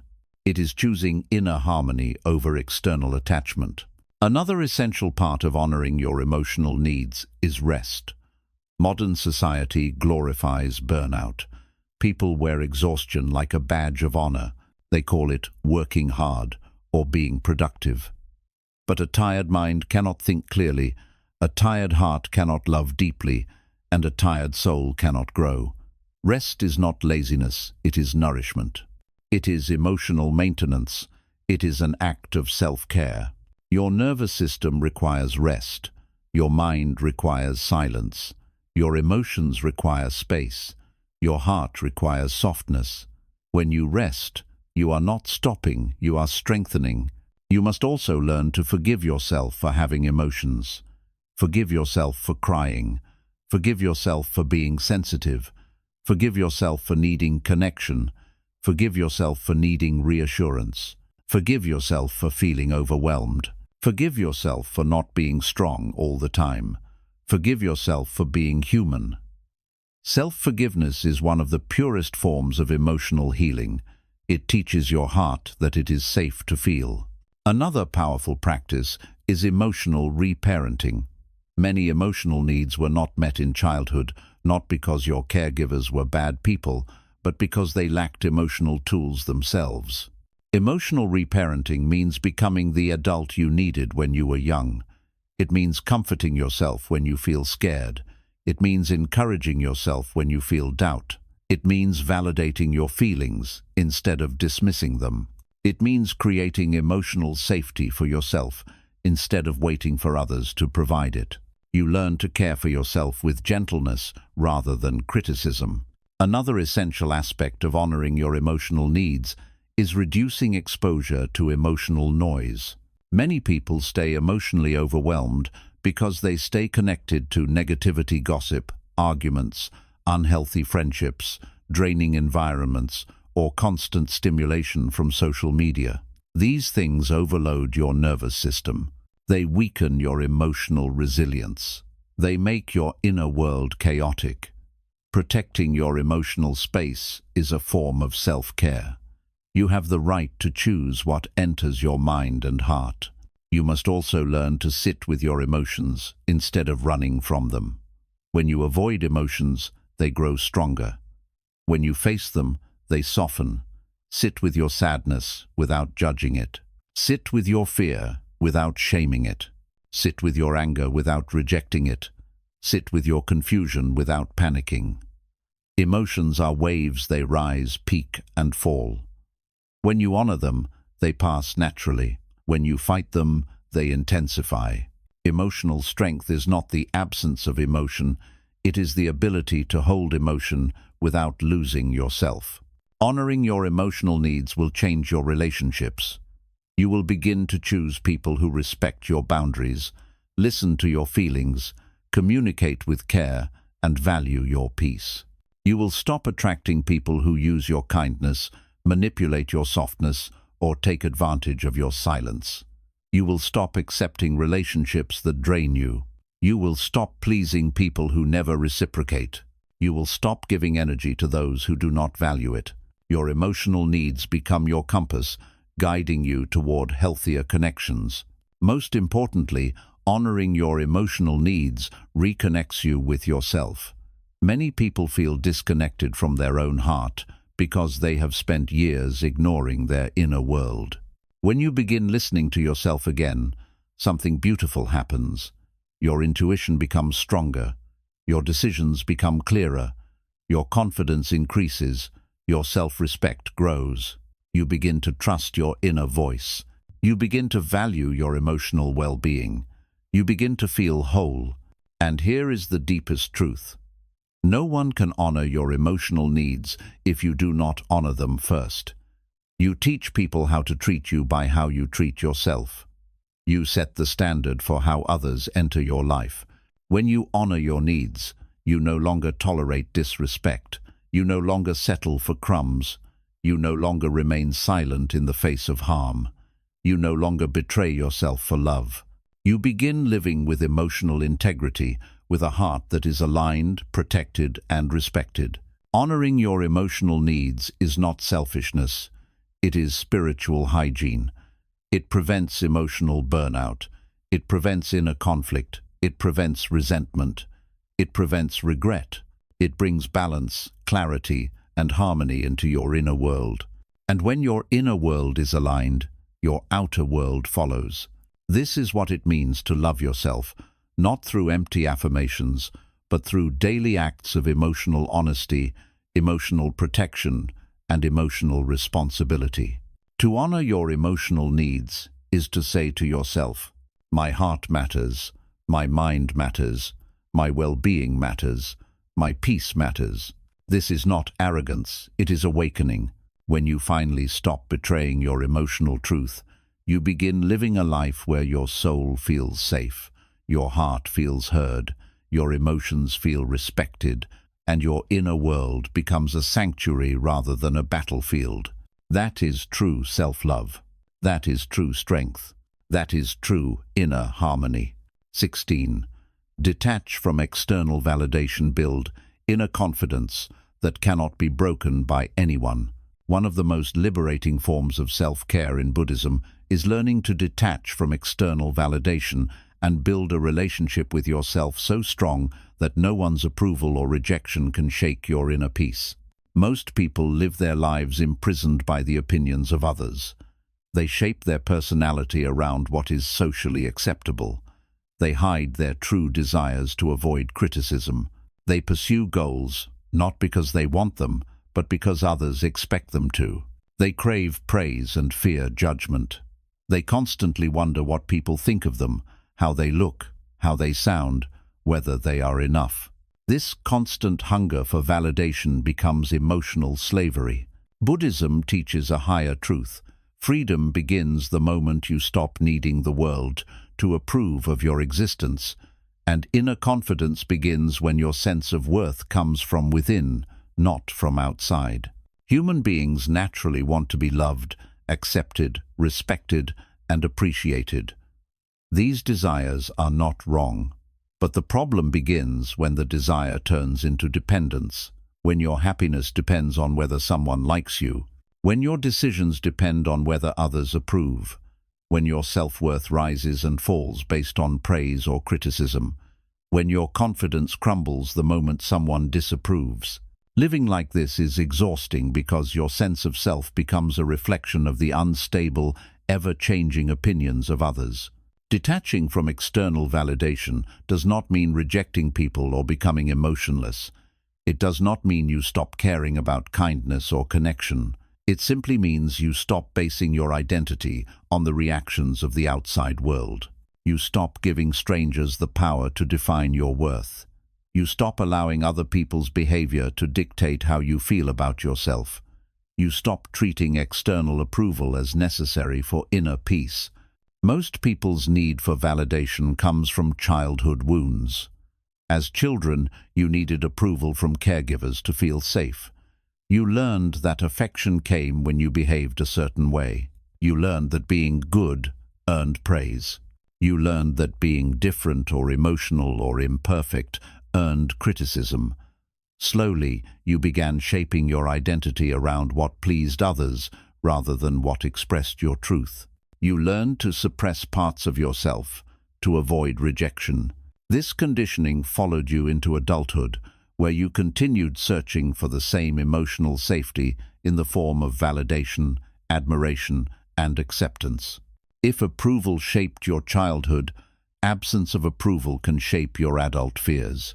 People fear being disliked because it triggers a deeper emotional wound, one that whispers, "If they don't like me, maybe I'm not enough." But Buddhism teaches a revolutionary truth. Being disliked is not a reflection of your worth.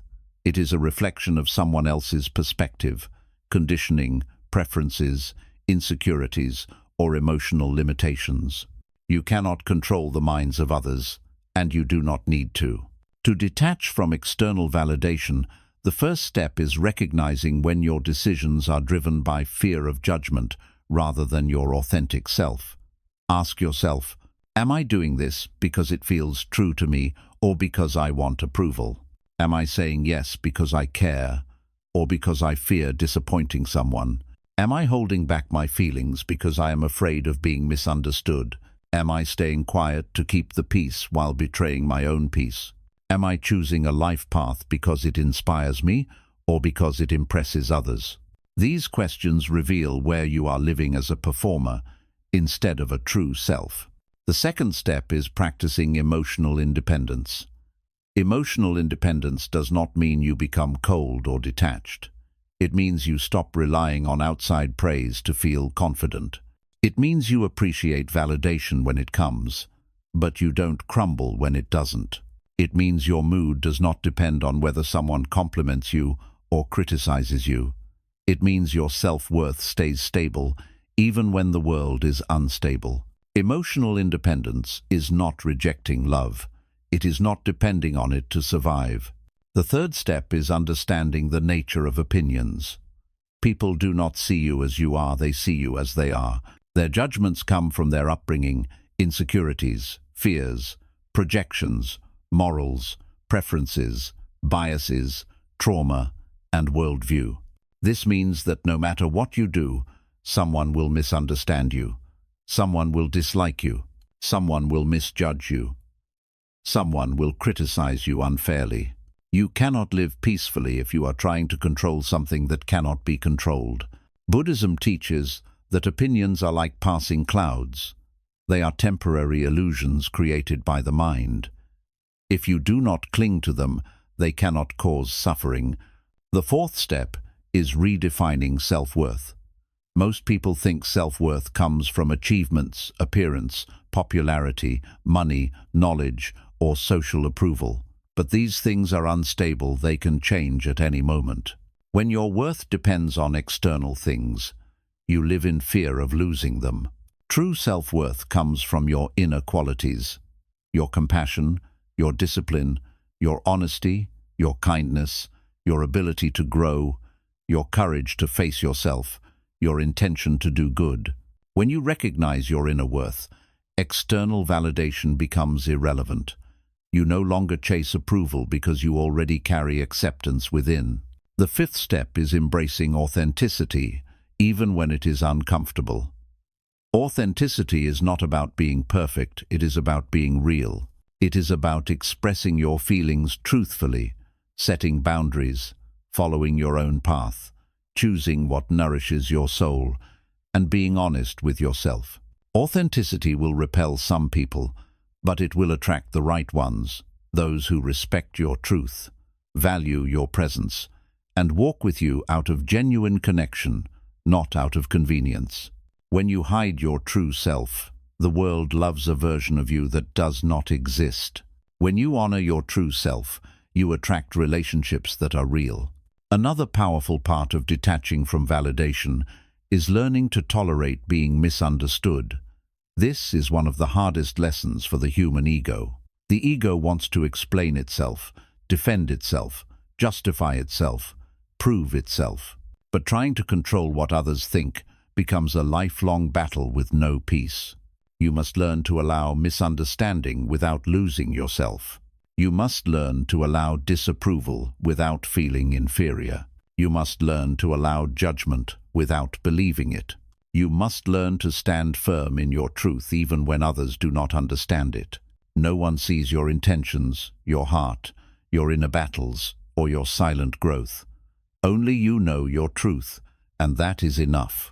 Another essential step in freeing yourself from validation is setting boundaries without guilt. People who depend on external approval often struggle to say no. They fear conflict, they fear disappointment, they fear losing relationships. But every time you say yes when your heart says no, you trade your peace for temporary approval. Boundaries protect your energy. Boundaries protect your mental health. Boundaries protect your emotional world. When you set boundaries, you stop living reactively and start living intentionally. You stop being controlled by others and begin guiding your own life. Another part of detaching from validation is embracing solitude.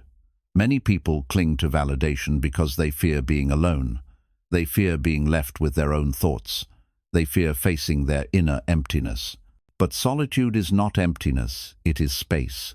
Space for self-discovery, space for clarity, space for healing, space for reconnecting with your true self. When you learn to enjoy your own company, external approval loses its power over you. When you accept yourself, you no longer chase those who don't. When you become whole alone, you stop begging for pieces of love from others. A major part of this journey is healing the wounded inner child, the part of you that still seeks praise because it never received unconditional acceptance. That child inside you still wants to hear, "You're enough. I'm proud of you. I see you. I care about you." But you must give that validation to yourself. Your adult self must become the source of love that was missing. Your adult self must become the voice that says, "You matter. You are worthy. You do not need to earn love. You do not need to prove your value." This internal shift breaks the dependence on external validation. Another deep practice is replacing self-criticism with self-compassion. People who rely on validation often have a harsh inner voice. They criticize themselves before others can criticize them. They judge themselves relentlessly. They pressure themselves to be perfect. But self-compassion teaches you to speak to yourself with kindness instead of hostility. It teaches you to comfort yourself instead of attacking yourself. It teaches you to forgive yourself instead of punishing yourself. When you become your own safe space, you stop seeking safety in others. Ultimately, detaching from validation allows you to live a life that is aligned with your truth rather than influenced by your fears. You begin making decisions based on what feels right, not what looks right. You begin choosing relationships based on emotional nourishment, not approval. You begin pursuing goals based on purpose, not external applause. You begin speaking from honesty, not insecurity.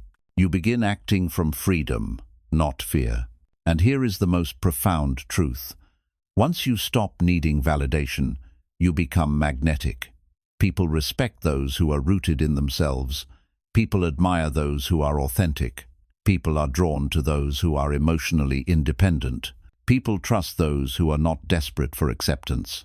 The less you need validation, the more powerful your energy becomes. The less you seek approval, the more aligned your life becomes. The less you chase acceptance, the more naturally it comes. Detaching from external validation is not a single act, it is a lifelong practice. Some days you will feel confident. Some days you will feel insecure. Some days you will care about opinions. Some days you won't. This is normal. The goal is not perfection. The goal is awareness. The goal is progress. The goal is inner stability. The goal is to choose yourself again and again, even when it feels difficult. When you finally stop needing the world to validate you, something incredible happens. You return home to yourself. You rediscover your own voice. You reclaim your own power. You rebuild your self-worth. You feel peace not because the world loves you, but because you love yourself.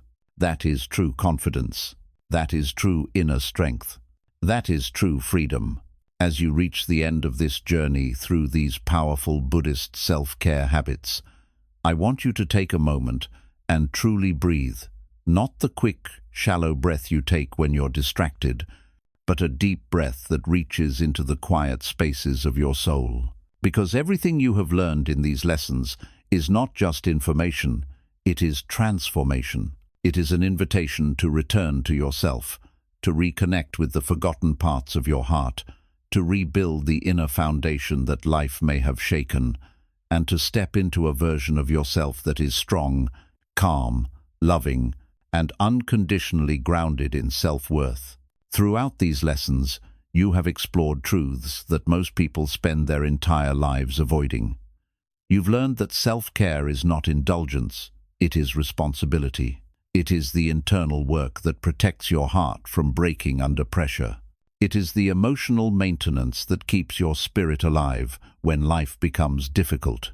You've learned that the greatest form of love you will ever experience is the love you give to yourself through your choices, habits, boundaries, healing, self-respect, and awareness. You've learned that treating yourself like someone worth taking care of is not selfish, it is an act of spiritual integrity. Because when you honor your needs, you stop living on emotional leftovers. You stop begging the world to give you what you can give yourself. You stop allowing people to walk into your life and rearrange your inner peace. You become your own home, safe, stable, loving, firm. You've learned that being present is not simply a relaxation technique. It is liberation from the endless suffering created by your mind. The past cannot hurt you unless you are still living in it. The future cannot scare you unless you are already imagining it. Peace lives in the now, and when you learn to return to this moment again and again, you free yourself from the noise that has tormented you internally for years. You've learned that healing your inner child is not a luxury, it is a necessity. You cannot build a peaceful life on top of unhealed wounds. You cannot rise into maturity while parts of you are still hurting in silence. When you comfort your inner child, forgive them, speak gently to them, and protect them, you reclaim the pieces of yourself you lost along the way. You become whole again. You've learned that honoring your emotional needs is not weakness, it is wisdom. It is understanding that your heart has limits, your mind needs rest, your soul requires alignment, and your energy deserves protection. Emotional honesty is the door to emotional freedom. Every time you tell yourself the truth, even when it is uncomfortable, you create space for healing to grow. You've learned that detaching from external validation is the doorway to true confidence. You cannot build a stable life on unstable approval. You cannot feel secure when your worth depends on how others see you. When you stop chasing praise and start embodying authenticity, you become unshakable. People no longer hold power over your self-worth. Their opinions lose the ability to control your emotions. You walk through life grounded in your own truth.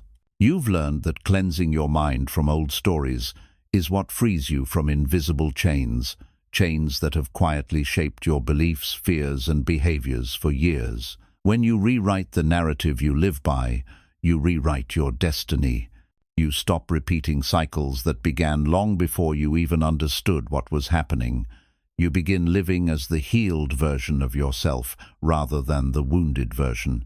Across all these lessons, the message remains the same. True self-love is not soft, it is strong. It is not loud, it is steady. It is not temporary, it is lifelong. It is the daily commitment to becoming someone emotionally mature, spiritually grounded, mentally aware, and deeply compassionate toward yourself. This journey is not about becoming perfect. Perfection was never the goal. The goal is presence. The goal is peace. The goal is growth. The goal is wholeness. The goal is inner alignment. The goal is remembering who you truly are beneath all the conditioning, fear, self-doubt, and emotional noise. You are not broken. You are not behind. You are not unworthy. You are not too much. You are not too little. You are becoming.